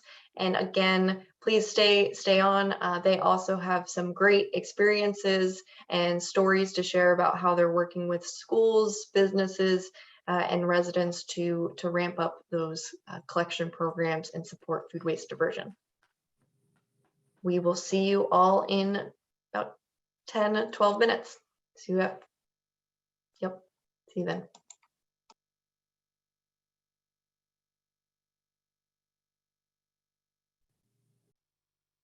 I want to welcome folks back. And as a reminder, this webinar is being recorded and will be available afterwards. As a reminder, Corey already went through some of this, but please keep yourself muted until the Q&A section. And there will be a survey sent following the webinar, and your input is helpful for future events and educational offerings as well. We are now moving on to the section for municipalities creating opportunities to collect food. My name is Kat McCarthy. I'll be the moderator for this session. We also have Brian from the town of Salisbury and Sharon, Kim from City of Middletown, and Julie from Waste Free Greenwich presenting this afternoon. Before we get started, as Corey noted, following the webinar, there will be a series of tours corresponding with each of the webinar tracks as well. You can click on the links in the chat to register for one of these upcoming tours. And there's a few lined up ranging from starting in April all the way through June. So we do encourage you to check those out. I also want to thank our partners for making this event possible. A lot of time and energy has been put into this, and we do really appreciate the work that has been underway to make these possible. And additionally, I want to note that Sustainable CT is an organization that taps into the power of creating change at the local level. Guided by the vision set by Connecticut's municipal leaders, over 200 people from local governments, nonprofits, state agencies, businesses, academia, and our communities work together to develop Sustainable CT. Each of Connecticut's 169 cities and towns were represented in the creation of this program, which continues to guide, provide resources, and support municipalities to become more sustainable. The Community Match Fund is one of Sustainable Connecticut's programs, which provides fast, flexible funding and support for different community projects. The Connecticut Compost Alliance is one of those groups seeking funds, specifically to coordinate the compost series every other year, which includes paying speaker stipends, stipends for tour sites, and a videographer to add to our video collection that showcases successful composting activities in Connecticut. All donations are currently matched by Sustainable Connecticut, so a $25 donation becomes $50, and a $50 donation becomes $100. So we encourage you to please consider a donation today, and we are accepting donations until April 22nd.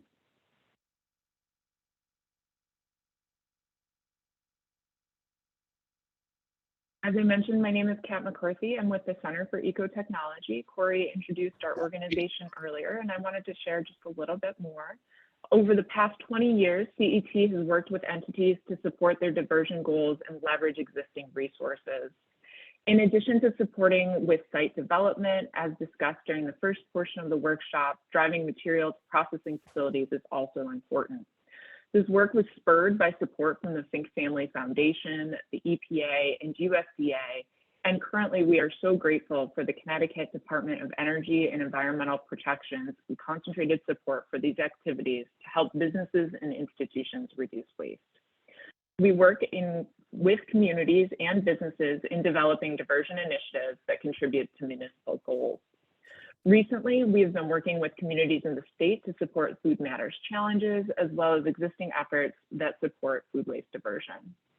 We can offer businesses support as well with tools such as this web page, a hotline, and resource documents, as well as direct support.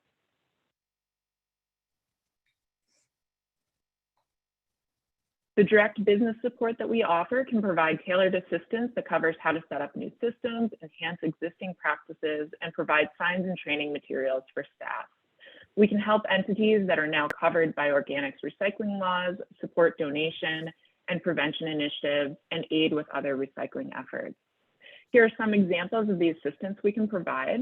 If you are in contact with businesses that may be interested in diverting, please encourage them to call our hotline. We're here to help as you find ways to make this work for your businesses. And if you're a community that is looking to further diversion, we'd be happy to see how we might be able to help. As today's presenters will explain, there's a variety of strategies to encourage broader community with food waste diversion.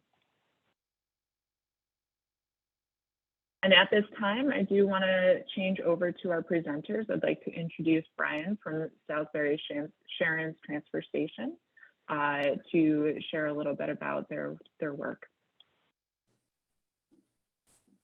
Good afternoon, everybody. I've been the manager of the Salisbury Sharon Transfer Station since 2007.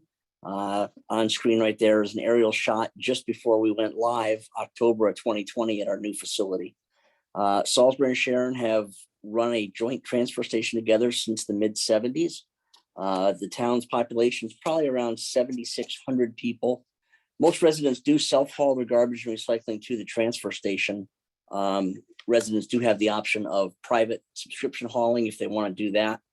The haulers then come and dump on us as well, so that we're able to, see that material first. Next slide, Kat. So talking about diversion and what you do with your stuff, and obviously with all the food audits and things like that, organics are a huge thing to get out. But let's not recreate the wheel. So up in the northwest corner, I know that Naomi, who manages the transfer station in Litchfield, was doing a food collection program. That's her images on the left there.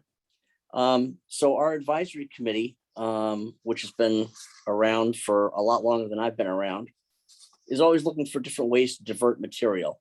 So on the right-hand side, Barbara Bettigol, who is the chairman of our advisory committee, came up with the signs. We had 3 of those signs printed up and put out on A-frames. They're 3 feet tall, 2 feet wide, at the 2 grocery stores and 1 in front of the transfer station, to try to get people interested in doing a pilot food scrap program.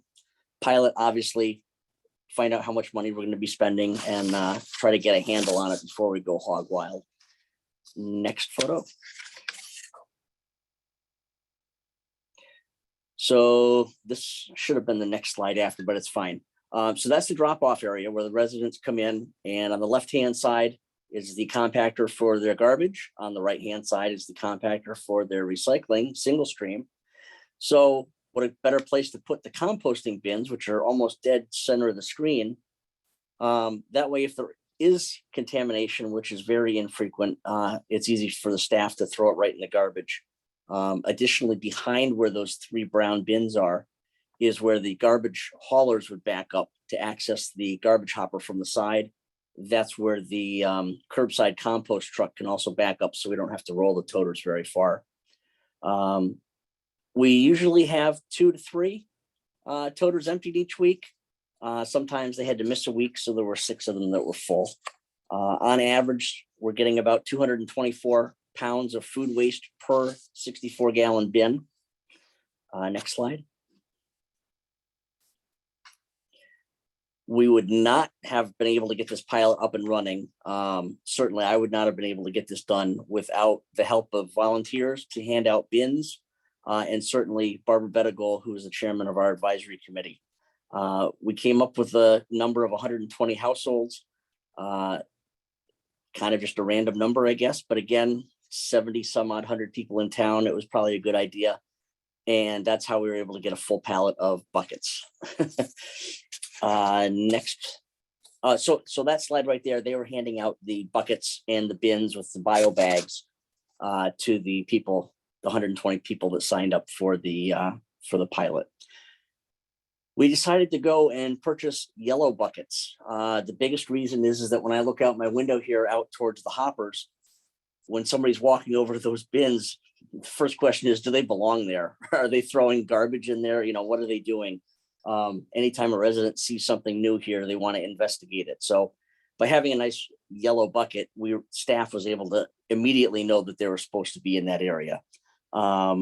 Again, with curbside compost, and Barbara came up with this food scraps acceptable items to go directly onto the bucket.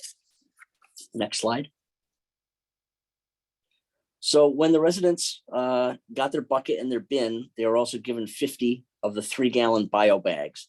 The biggest reason for the bags is I didn't want to have stuff slopped all over the concrete out there that we were going to have to pressure wash and like that. So again, the bins still get dirty and they are pressure washed in warmer weather when curbside compost collects them. But there's just a look inside the bin. People have now run out of their bio bags the town provided. The local grocery stores are now carrying them. That's the excitement there. Next, next picture is just a picture of them dumping the toter into the back of the thing. Next one. So basically just a lot of stuff you can look at later, but the initial cost was getting the buckets, the lids, the decals, the bio bags, and having the posters printed up. And then ongoing costs. The biggest problem that we have in the northwest corner is that we're so far away from everybody. So when curbside compost comes up from Ridgefield, they're taking the materials back to either New Milford or to Southington. And from what we understand is there aren't all that many places on the way. So you've got a very low density. Therefore, the cost of service, as you can see on the bottom left, is $165 per trip. So that's a lot. If you figure we do our own hauling with roll-off trucks for our recycling and our garbage, which both goes to the Mira transfer station in Torrington. But if you figure a couple 100 pounds a day at most, that would fit into that roll-off truck, no problem. The driver's already going, you're already running the truck and the diesel, you know, it's basically a negligible fee for the trucking of that. So between May, it was going to be a 5-month pilot. It got extended. We're still doing it now. We're actually looking to ramp it up for July 1st. But May through January, we had a total of 125 64-gallon bins picked up and tipped. Using math somewhere in my head that I learned, I estimated that probably they are 87.5% full. Again, if there were 4 bins out, 3 of them were full, the 4th one was half empty. That's what the calculator told me. So as you can see in the far bottom right, the problem is the cost of what we're doing. To throw that out as garbage would have cost a fraction of that. So that's part of the growing pains, and that's where we're going from there. Next slide, Kat. So the pros, the cons, the next steps. Absolutely, having an active advisory committee is crucial. Again, I can't thank Barbara enough. If she were not involved, this would not be running. I don't have the bandwidth to be able to take care of all the questions from just 120 households. She set up a separate email. It goes directly to her. It's great. You want to talk about an active group of residents that are committed to it. Every time there's any word that the pilot may be discontinued or we may stop doing it, they're almost getting their pitchforks out and getting ready to go to town hall. So they are very eager and they want to see it happen. Again, we were able to divert about 12.25 tons of food scraps from the waste to energy plant in Hartford. Biggest problem, as I said already, is the logistics. Limited number of facilities that we can take it to or have it collected by, the transportation costs, and the limited density on the route, which again, it's the high cost. The biggest things, especially for this group, is we do plan to expand the pilot, maybe 400 households come July 1st. So we have gotten buy-in from the first selectman, because of course this is just coming out of my budget. There's no fee to the residents to participate. We are working with CET, and they will be doing a virtual presentation for our local private schools, boarding schools, and and other businesses that are generating food scraps. Again, Salisbury and Sharon are all outside of the state's 20-mile radius of a facility, so none of them are required to do it. The idea is that if we can get the route density up enough, then it's going to be more economical and affordable to truck the materials. Again, most people up in the northwest corner, we've been pretty much leaders in recycling for a lot longer than I've been around. The people really want to recycle things. At our old facility, we used to separate materials out a lot further than we do now, with single stream now in effect. And one of the biggest things is we're going to continue to apply for grant funding. Again, 2 small towns, so it's kind of hard to justify a lot of money, certainly. But again, if we had a facility that was closer, we wouldn't have to be quite as involved hands-on, because then the proprietors or the businesses would have to comply with the law. But being outside the 20 miles, they're outside of it. And I think that's the last one. I think my contact is on that next slide. So all has been going well. Again, we're looking to expand it to the businesses and try to get a handle on the costs. Thank you. Thank you so much, Brian. All right, I think we have a minute or two for some questions. Let's see here. Just looking through the chat here to make sure we see if there's any questions coming in. Please feel free to send any questions into the chat. It looks like we do have one about costs. Do you know how much the same amount of compost would have been to dispose as trash as far as the cost? You said it would have been much less. How much less? And do you see the cost getting less as you already have the startup materials and the signage? Do you have any help coming up with messaging for the program? And how did you pick the households in the pilot program? So there's a lot of good questions in that one. So basically, nobody can steal Barbara. She's essential to be up there as the head of our advisory committee. It was mostly first come, first serve, which led to some hurt feelings because some people hadn't even seen the signs and we were already at capacity of 120. In terms of the cost of the program, that's right now, if I had to guess, we're looking right around 7 times more expensive than if it were to be as garbage. Again, part of that, you have to assume that the trucking for the garbage to Torrington is free because the truck is already going. So yeah, in terms of supplies that we have, we get the bins for free to use from curbside, so there's no cost on that. And the buckets, if we're going to expand it to 400 households, I would imagine that we would not be purchasing buckets for them. At that point, there'd be enough people going there that they could bring it however they need to bring it. Again, using the bio bags or the compostable bags, we have not had a litter or a spill issue at the containers. So I think we could very easily, certainly during the warmer months, go to no bags. And then in the wintertime, we could always put a larger bag inside the container. Did I miss any of those? I might have missed it. Did you speak to how you selected the households in the program? First come, first serve.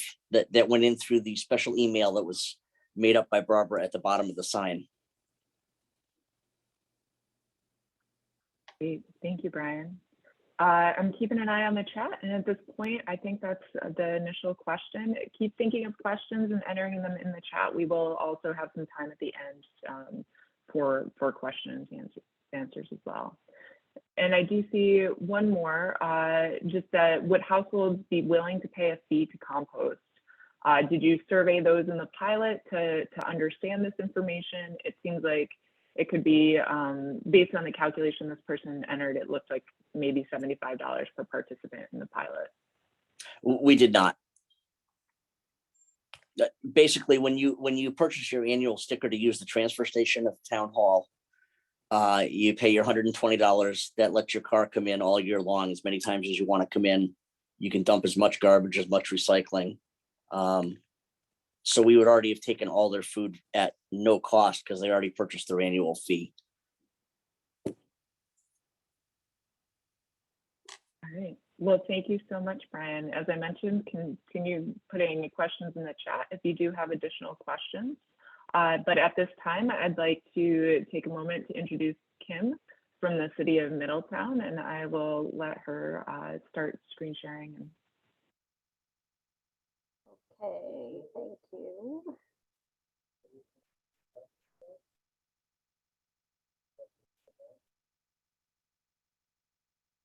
Okay, does that look okay? Looks great. Okay, thank you. So, thanks for having me today, this evening, heading into evening.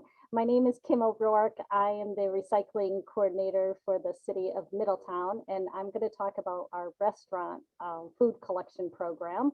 And I can't talk about this program without mentioning the absolutely wonderful partners we have for this project. It's a public-private, nonprofit collaboration with Blue Earth Compost and the Center for Ecotechnology, and we greatly appreciate their support in developing this program.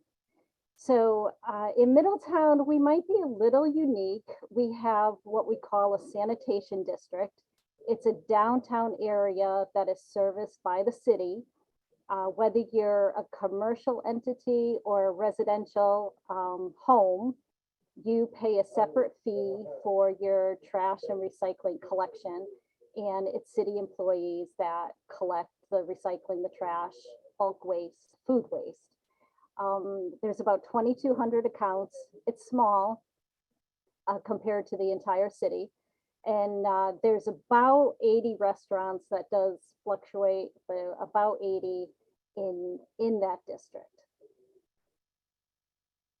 So the great thing about that district is it's very vibrant, and there's a lot of incredible restaurants and other businesses that generate food waste. So, you know, I've been kind of eyeing that area to try to do some sort of food waste collection program for years, but it just couldn't quite get the pieces together. And I think a lot of us have experienced this, where it takes a little while to figure it out. So I think it was 2018, actually Corey and I went around to a few restaurants, Corey from the Center for Ecotechnology, and talked to them about separating their food waste. And in my opinion, it was really hard to do. There were a few who were, you know, outstanding and doing, you know, from a great, doing different levels of food waste separation, from you know, doing total separation to separating once in a while and giving it to a pig farm, maybe separating coffee grounds to give somewhere. But for the most part, when we talk to the restaurants, when we explained that there was an additional cost for this, I feel they just totally shut down. It was really hard to get beyond that wall, to get them to consider paying extra to separate the food scraps. And yeah, they might be able to reduce their trash costs by separating food waste, but it was really hard to you can't guarantee that. So it was tough to get through to the businesses at that point. Middletown was also in a funky place where we were paying a very low tip fee. I mean, it was fabulous. It was only a few years, but our tip fee for trash was very low. And then that changed. We joined everybody else in having a higher tip fee and for trash, and that tip fee is only going to go up. We're all concerned about the trash crisis coming. So we're trying to think of creatively how can we do this? And food waste, so much is generated. So it's such a large part of the waste stream. It seems like a no-brainer that we need to do something with it. So it did take a few years, but in 2020, I did get approval to issue an RFP to have a separate collection of food waste And we asked for a price per ton so that we could compare it to our trash tip fee. And if it came only if the cost came in lower than the trash tip fee, could we accept it? So we issued the RFP. We had 3 companies respond. Only one came in under the budget, and we were able to accept that price. So that was it was very exciting. A day for celebration here in Middletown. I feel like it took us a long time to get to that point. So the Blue Earth Compost was the company that came in with that pricing. And their responsibilities would be these. They had to provide the containers, maintain the containers, make sure the containers were clean. They had to pick up, transport, deliver the food waste to the facility. And we're working with Quantum Biopower in Southington. We worked together on education and enforcement. We had to work out a plan for contamination, and then we get reporting, and then we have the pricing. So we kicked it off. So that was at the beginning of 2021, and we kicked it off in July with a press conference. And that was key, very important to get the word out about it. And it did get very good press coverage. We worked with a local restaurant, Brew Bakers, who was absolutely fabulous and giving us a location to set up. The mayor came, and our mayor has been so supportive of this effort. It's been incredibly helpful. And then our acting director of public works, Blue Earth Compost, got a bunch of swaggy type items that we could hand out. So it was a big hit. We also spent some time talking to the chamber so that they knew step by step what was going on, and they could relay that to their businesses. So that was helpful in getting the word out. What we did was we offer businesses. So now we can offer this service at no charge to the restaurants who are using the sanitation district. Because for us, it's going to be cheaper to dispose of the food waste than to dispose it as trash. It saves us a tiny little bit of money. So we sent a letter to businesses, and then we followed up with a visit, which for any folks who work with restaurants, it can be challenging to get to the right person. They are very busy. And some of them were like right on board right away. They were all into it. It was fabulous. And then since then, we've had to take different strategies to get other ones on board. But we give them a Blue Earth cart, a 32-gallon cart. And then I found early on that we had to give them something else for the inside. That was really, really important. They just to say, start collecting it, even if all of them have those 5-gallon buckets, when I actually gave them a 5-gallon bucket, it made a big difference. So I got these 5-gallon buckets, which are made out of recycled plastic, and we got labels for them and handed those out as well. And those were very helpful to get them to actually do it. So, I mean, it took a few months. We probably got 30 to 40 restaurants on board. Right now, we have a little over 40. To date, we've collected over 200,000 pounds of food waste. We spotlight the businesses. We do social media. We've had a lot of press coverage. We have these little window stickers that they can put in their restaurant windows to show people that they're part of the program. CET worked on a training video that we've offered to restaurants to help train their staff. And we just try to keep it in the news, in the local news on a regular basis, and stay in contact with the Chamber of Commerce so that, you know, I can give updates to them and be available to answer questions. So overall, I think we've made great progress, but there's also a lot more to do. The Center for Eco-Technology is working with us to help follow up on restaurants that we have different levels of participation. We have some are doing a great job. We have some who are doing a mediocre job and they need a little help to improve their separation. And then we have some who signed up who are not participating. So CET is helping us reach out to those restaurants because it is very labor intensive. But those one-on-one discussions are key. At least I find they're so important, and that's how you inch it forward at this point to get more of them doing a better job. We have expanded to half of our school kitchens, and we're planning to do the other half hopefully in the next month.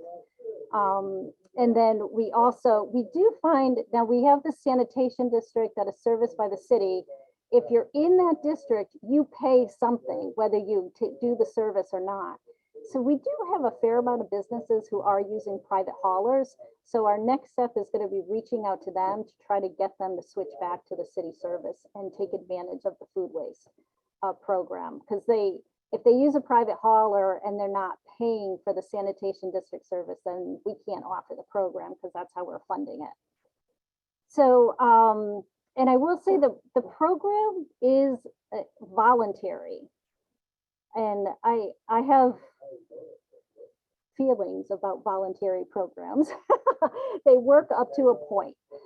So at some point, we are going to have to think about our pricing to maybe offer more of an incentive for businesses to participate, or we're going to have to make it mandatory. Because right now you don't have to sign up. The ones we have on board are doing it on a voluntary basis. So I guess that's all I have to say about the voluntary part of it. These are, so I will say this doesn't happen in a vacuum. We do a lot of outreach with a residential food waste program as well. And I also collect food waste at public events in the city.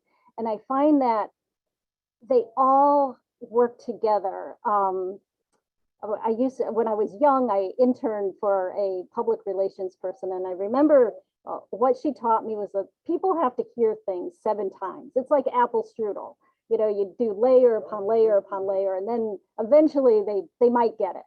And I find that happens with this. You know, they hear about our residential drop-offs, or they saw me at the road race and collecting banana peels. And, you know, after they've seen this a few times, then they're like, oh, yeah, okay, we'll sign up, we'll do it. So that is helpful. It all kind of feeds off of each other, and each component is very important. I will say, because yesterday I just did a presentation on backyard composting, and it is important that when we do our education, we have to be very specific about what items are acceptable in what program. So for backyard composting, you don't want folks to put, you know, meat, dairy, bones in their compost bins, but we can certainly accept those at the drop-off. And that works in different ways for people. People can compost at home, then they can take those items and bring it to a drop-off. Or if they're participating in one or the other, we want to make sure that they know the right list to use. And sometimes that does get confusing. So make sure I didn't forget anything. And that's me. Thank you again to our partners who helped make this happen. If anybody has any questions that I don't answer today, feel free to reach out to me. And we have information on our website. And we also have a Facebook page, which we post a lot of information on about this program. Thank you so much, Kim. It's always great to hear about all the work that's being done to kind of help divert food scraps from a variety of different strategies. At this time, you know, if you have questions, please feel free to put them in the chat or to use the raise hand icon. I do see we have one question here. You mentioned that you saved money collecting food scraps for composting. Do you know exactly how much money you saved? And why did you choose to start with businesses rather than schools? Good questions. So I mentioned we save a tiny little bit of money collecting food scraps.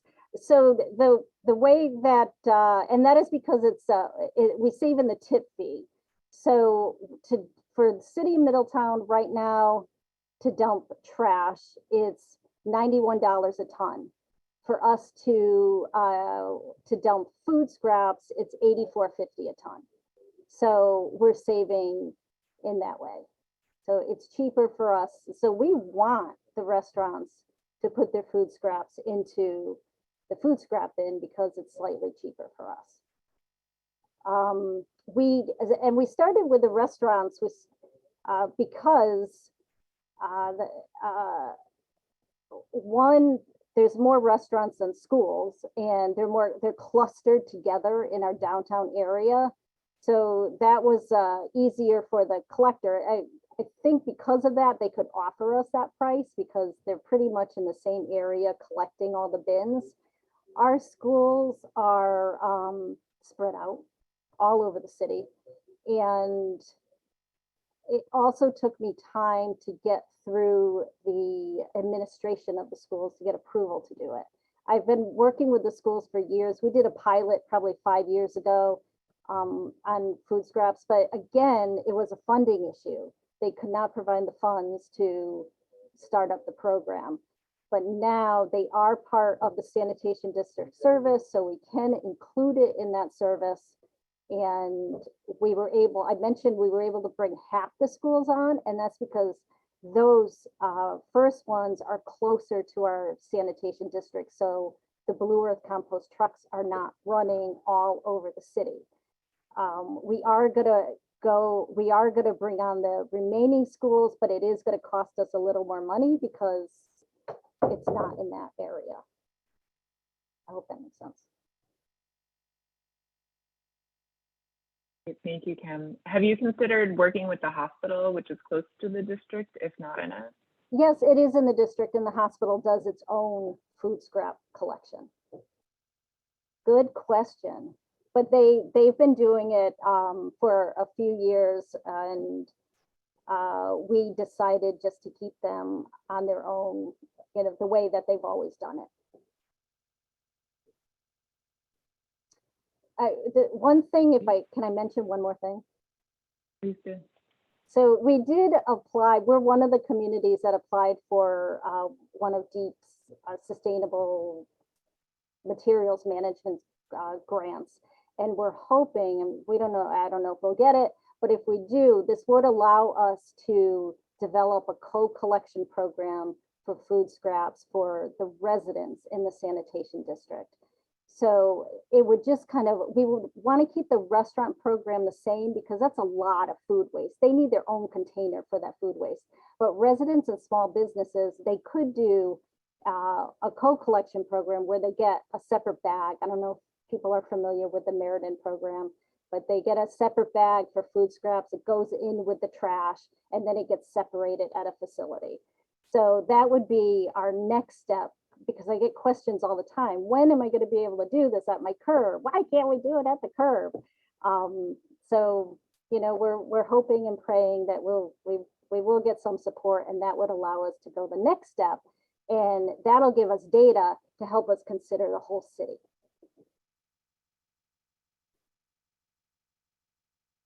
Great. Thank you, Kim. All right.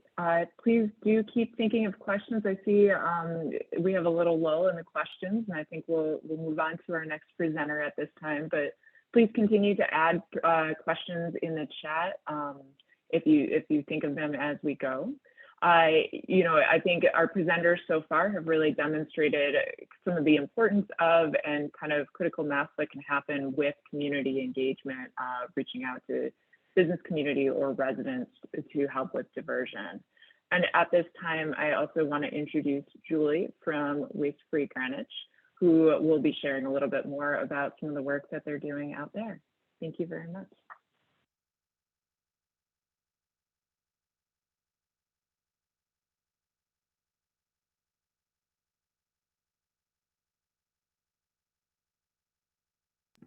Okay, can you hear me and see everything okay?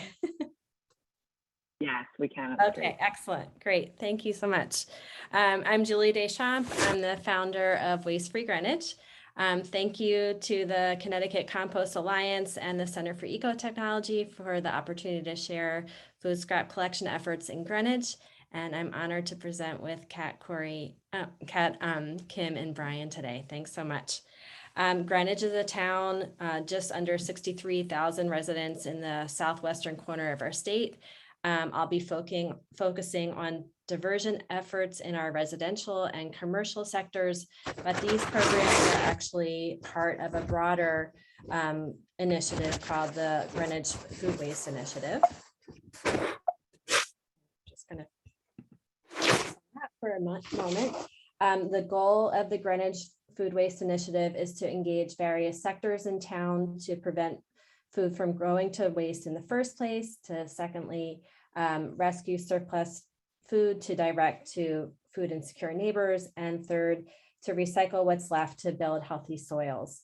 Our strategies are based on the EPA's food recovery hierarchy, and the initiative builds on projects that are already underway and implements new approaches to cutting food waste in our community. Waste Free Greenwich is charged with the design of the initiative and partners with town agencies and communities, nonprofits, and other entities for the implementation and outreach. Our network and collaborations are critical to the success of our programs, and we're fortunate to have these strong partnerships in the community. The Greenwich Food Waste Initiative is modeled closely on Food Matters project developed by the NRDC, which works with regions and cities to achieve meaningful reductions in food waste through comprehensive policies and programs. And the initiative has its foundations in the discussions and the research of our first Selectmen's Waste Management Committee in Greenwich, and draws on the recommendations of CCSMM, a coalition that was formed by Connecticut Deep and over 80 municipalities, including Greenwich.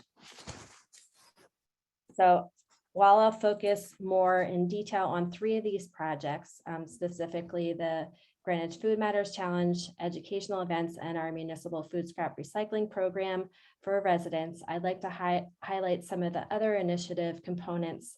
As we're aware, recycling of food scraps is a last resort to be implemented only when source reduction and feeding hungry people and animals are tapped. So our emphasis is first and foremost on prevention and rescue.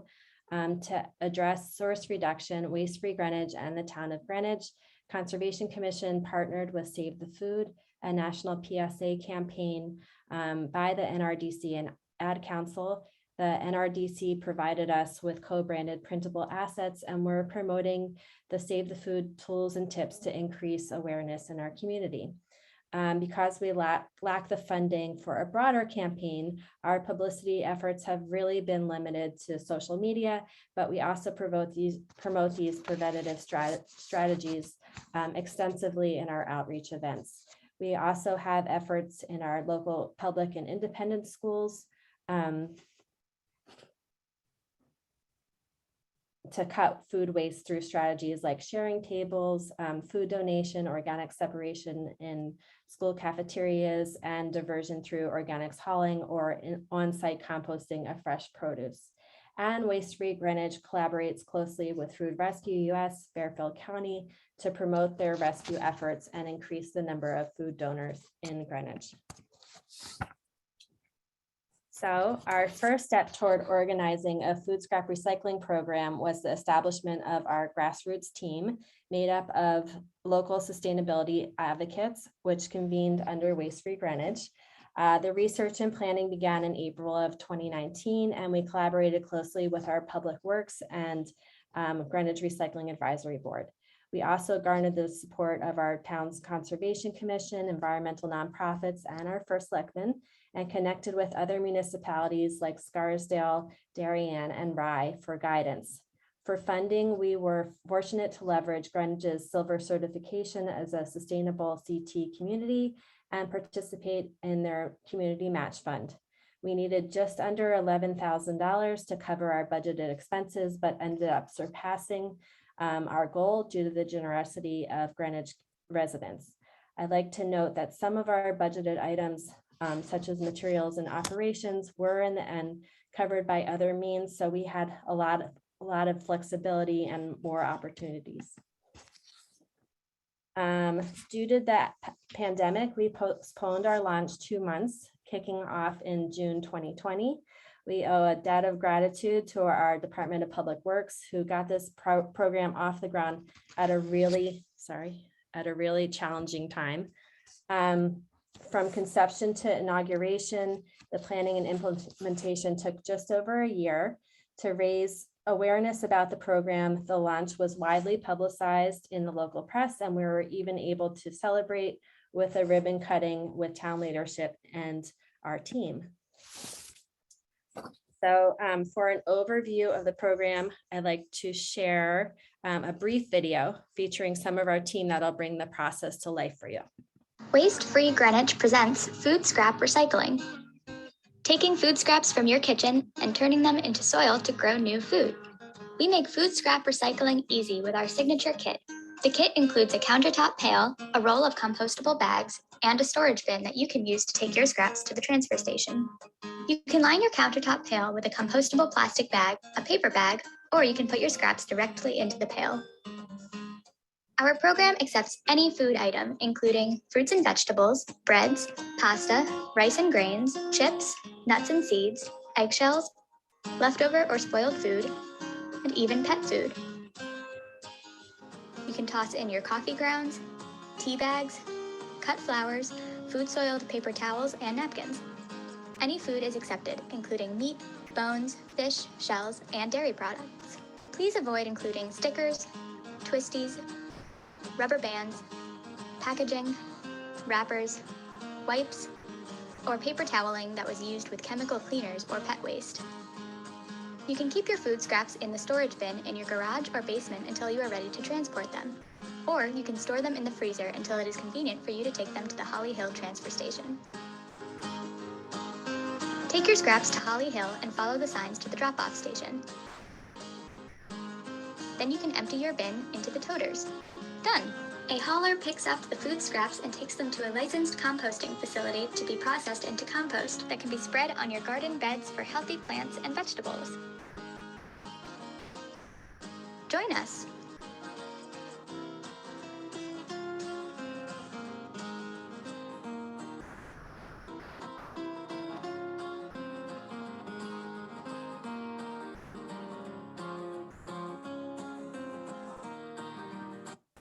Okay, so our main drop-off site is located at the Holly Hill Resource Recovery Facility, our transfer station. This location attracts lots of seagulls. So we house the toters inside a garden shed to deter our feathered friends. All residents with a $25 permit fee may drop off food scraps for no charge during transfer station hours. DPW staff change out the bins when full, and our team helps maintain the signage and the overall cleanliness.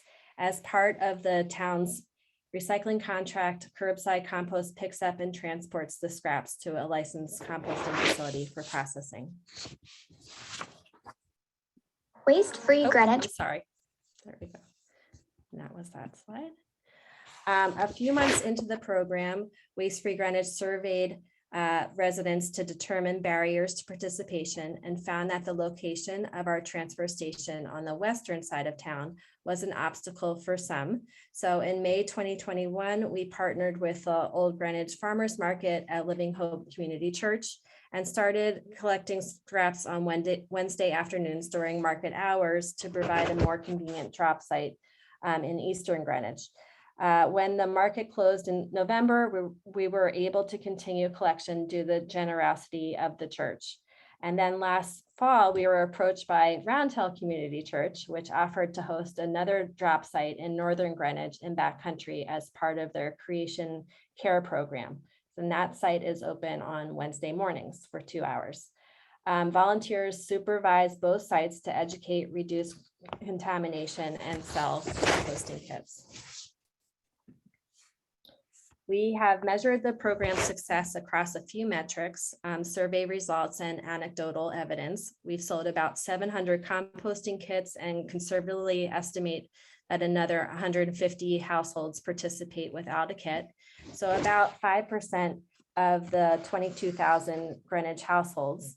In the last year and a half, more than 120,000 pounds or 52 tons of food scraps have been diverted. That's about 3/4 of a ton each week. Almost 84% of survey respondents reported that they reduced their trash by at least 25%. Contamination has really been minimal due to our efforts to train and educate the community. And we've had overwhelmingly positive feedback from residents. Because of these successes, the program despite these successes, the program expansion faces some hurdles. Because this is a voluntary, not mandatory program, participation is limited, though we'd really like to increase residential engagement and tonnage collected. We also aim to expand participation through curbside pickup, but our private hauling system with 24 licensed waste haulers makes this really difficult. 2 private organics haulers pick up curbside by subscription, but not all residents can afford this additional cost. We have our eyes on programs to make curbside pickup possible for all residents, like the food scrap co-collection pilot in Meriden that Kim mentioned, but past efforts in Greenwich to institute a unit-based pricing system have failed. We'd like to see more licensed processing facilities near Greenwich or a local or regional collection point for food scraps to cut costs and our carbon footprint of transportation. Alternatively, we've been researching on-site commercial composters like the Eco-Rich machine used in Stamford and other processing options. And despite our extensive education efforts, which you'll hear about next, reaching our community broadly has also been a bit challenging. So selling starter kits is a great opportunity to educate residents, facilitate communications, and make the process easier. Funds for the kits were loaned and they're sold at cost at drop sites and events instead of through the town. During COVID, Waste Free Greenwich even delivered kits to residents. We are fortunate to partner with Greenwich Green and Clean, a local nonprofit which sells the kits by appointment and provides storage for the materials. Registration is not required, but we do maintain a mailing list, which has greatly helped communications. A significant portion of our budget and time is devoted to educational programming and community outreach about food scrap recycling and other strategies to cut food waste. We've coordinated webinars and presentations with local organizations like libraries, garden clubs, and the Junior League, and organized research events like screenings, panel discussions, author talks, and cooking demos. We just celebrated the success of the program with our 2nd annual Compost Give Back Day for residents. In addition, we've enjoyed considerable coverage in the local press and promotion by the town and our partners. And we have a growing social media presence and distribute a newsletter. With the success of the municipal food scrap recycling program, Waste Free Greenwich recently turned our attention to the commercial sector and designed the Greenwich Food Matters Challenge to empower food service providers to cut food waste through prevention, rescue, and recycling. Unfortunately, large-scale generators in Greenwich are not subject to Connecticut's commercial organics recycling law, like Brian mentioned, since the town is short of the 20-mile proximity to an authorized source-separated organic material composting facility. So there are only a handful of businesses that donate surplus food through Food Rescue US, and just 1 grocery store, 2 restaurants, and Greenwich Hospital have invested in organic separation and hauling. So the question was how to engage more food providers to reduce food waste in Greenwich. And we were really fortunate to have several models, Middletown's Feed the Earth program, NRDC's Food Matter program in Nashville and Denver, and the Center for Ecotechnology's Philly Food Waste Business Challenge. So Waste Free Greenwich is also fortunate to have as an organizing partner the Center for Ecotechnology, which will provide technical assistance to businesses at no cost under their contract with Connecticut Deep. CET brings decades of experience in wasted food solutions and brings its know-how from the Philly Food Waste Business Challenge to Greenwich. We're also grateful for the support of our first selectman, the Greenwich Conservation Commission, and the Greenwich Sustainability Committee. And our community partners include Food Rescue US of Fairfield County, as well as 2 organics haulers, Curbside Compost and Pure. There are a host of benefits for participating businesses, economic, environmental, and social, as well as lots of opportunity for publicity for those businesses. The recruitment and application period occurred in the month of March, and we got the word out to food providers through a press release, the town website, social media, and door-to-door meetings. The application included basic questions about businesses, their current waste management, rescue, and recycling practices, and ownership and community leadership. We accepted all 8 businesses that applied to participate. And this month, CET will arrange a visit to those selected businesses to assess their current practices and evaluate priorities and opportunities. Food providers will select a minimum of 3 food saving practices with the greatest economic, environmental, and social benefits. These practices can include donating surplus with food rescue, hiring an organics hauler to recycle those food scraps, and preventative methods like purchasing locally and seasonally, taking a nose to tail and root to stalk approach, and proper storage. So strategies will be implemented for 2 months in May and June, so stay tuned. And thank you so much for allowing me to share our efforts in Greenwich, and I look forward to hearing your questions. Thank you. Thank you so much, Julie. At this time, if folks have questions, please continue to put them in the chat or use the hand raise feature. It's always great to hear how some of these programs are kind of folding into each other or learning from each other as well. I see here there's a question. What was the $25 fee, and is it per year? Is it a hurdle for some participants? Also, did the program save the town money versus trash disposal or tipping fees? And another question within this is Waste Free Greenwich receiving any money for this work, or are you a volunteer organization? So another couple of good questions there. Great. Thanks, Rosalind, for those questions. So the $25 fee is an access fee for our transfer station. It's fairly new. It was implemented about 2 years ago, and it is a hurdle for some participants. I'm not a fan of it. We had a senior citizen come all the way across town to bring her food scraps to Old Greenwich because she couldn't afford the fee. And, you know, I think we need to figure out a better solution to encourage residents to divert their food scraps. And did the program save the town money versus trash disposal and tipping fees? So this isn't really that transparent, the cost, because it is embedded in our recycling contract. So we're not, you know, it's not really clear how much this is costing the town, but we've done some kind of calculations, and it, you know, there's not a savings. I think it's more expensive to haul the food scraps, unfortunately, than it is to dispose of our waste and the tipping fees associated with that.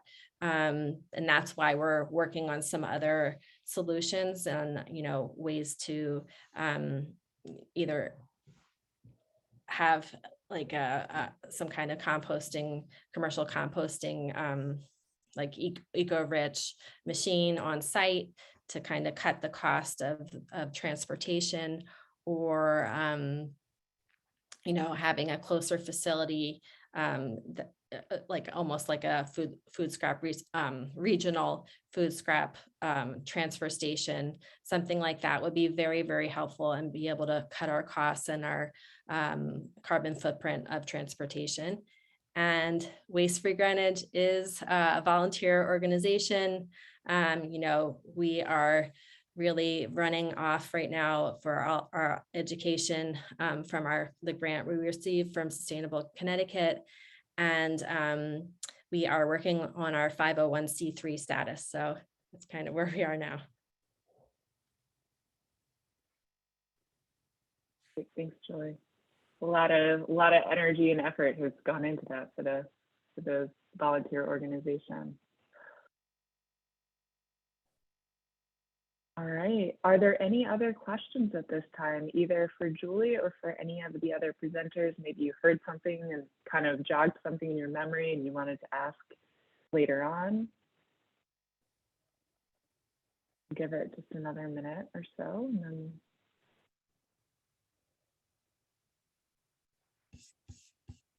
while we're waiting, I just want to note and thank our presenters today. It's really great to hear from all of these different efforts, and certainly through my work collaborating with them, I've really appreciated the energy and the time that's gone into this outreach. You can really see from each of these presentations just the results that come through with this. I do see a question for Julie. Are there any programs that operate with multiple towns to cut costs as a regional effort? At present, no. I'm really hoping that there will be, you know, we're hoping like SCRRRRA could work out something. I think there are some, you know, there's some research being done by a food scrap to animal feed company to try and figure out something, and some other ideas floating out there, but there's nothing at the moment, unfortunately.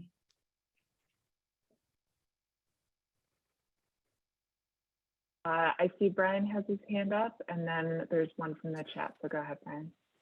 Certainly getting multiple municipalities involved is a great idea. We were trying to do that up here with the towns that operate in the Region 1 school district, the 6 municipalities.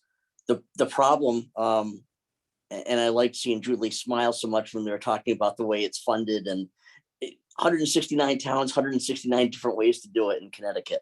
But the way you fund it, you need to know what the cost is going to be, but you're not going to know that till you get the volume. And then, you know, so I always say that solid waste is a big giant ball of string.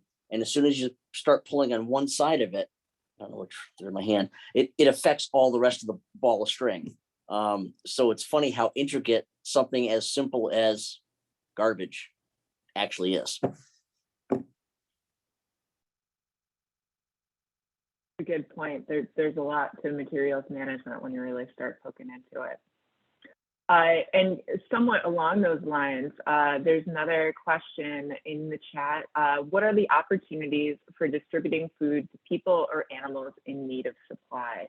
So I think that could go to any of our presenters today if there's anything regional or local for you that you want to speak to there.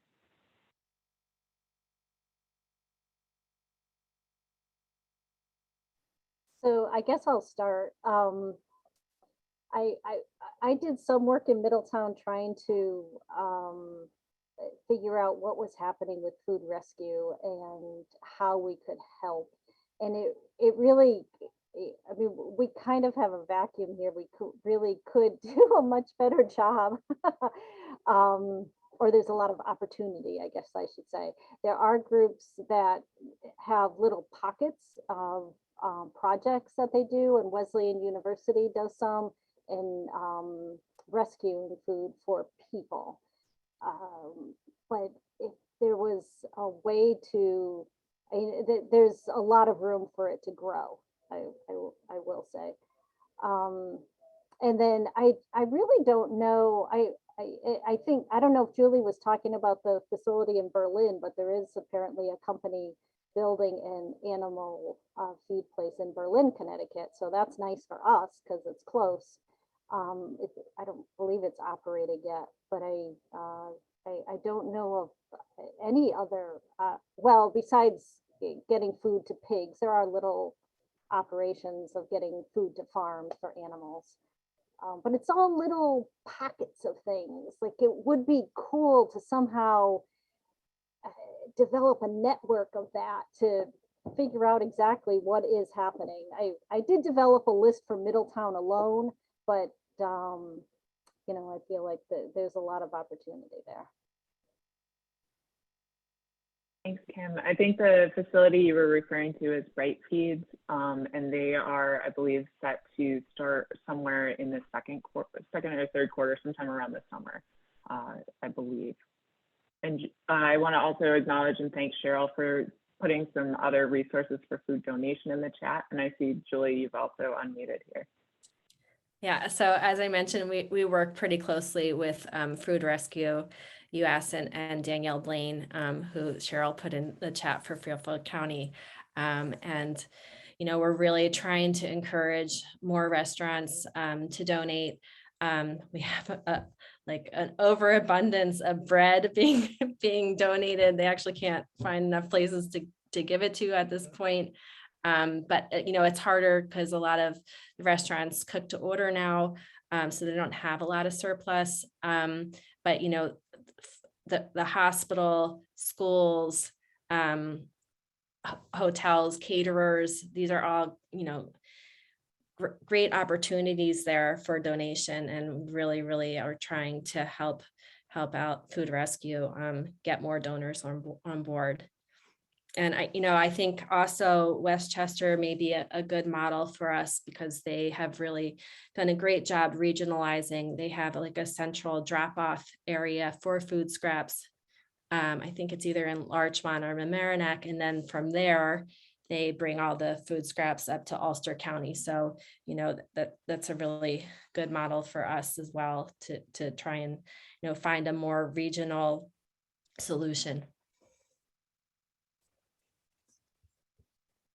Thank you, Julie. Well, I know we just have a couple minutes left. I do see there's a question about unit-based pricing and just if there's any parallels through, you know, the implementation of the initiatives that each of you have put in to kind of the process of maybe rolling something like that out.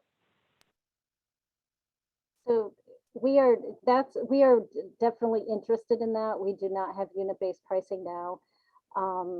I mean, I guess in our district, we have pricing according to the size carts, but the grant application that I mentioned earlier, it would phase in and introduce the concept of unit-based pricing along with the curbside collection of the food scraps, which is very exciting because the two of them together can really be impactful. So we're hoping to move forward with that if all the stars align. And Brian? Salisbury and Sharon tried to do a unit-based pricing thing 20 years ago or so. And I guess that was the real genesis of the advisory committee. They were the ones who didn't want to have pay as you throw. So the selectmen said, hey, why don't you form a committee then and see what we can do to reduce the trash? All different players involved now. We had DEP come out with their contractor back in 2012 or 2013. Very little interest in people doing it. The funny thing though is that we do have unit-based pricing for the commercial businesses. So if you use a private subscription hauler and you have a dumpster, not a toter at the side of your road, but an actual dumpster, you pay the town of Salisbury based on the yardage of that waste every month. So we don't have it for residents, but we have it for businesses, which then gets, again, the funny funding situations. So about half my budget comes in from taxes. A third of it comes in from the annual user fee. That's 120 a sticker instead of 25. And the rest comes in from like demolition fees and things like that that people are paying to dump in the C&D boxes. But when you try to then get a business to separate their food waste, we have the funny situation that we have to make that cost be equal to or less than their garbage cost, or they're probably not going to be willing to do it. But yeah, unit-based pricing, the thing I've always heard is that's something that the administrations usually do in their last term, so they don't have to worry about getting reelected.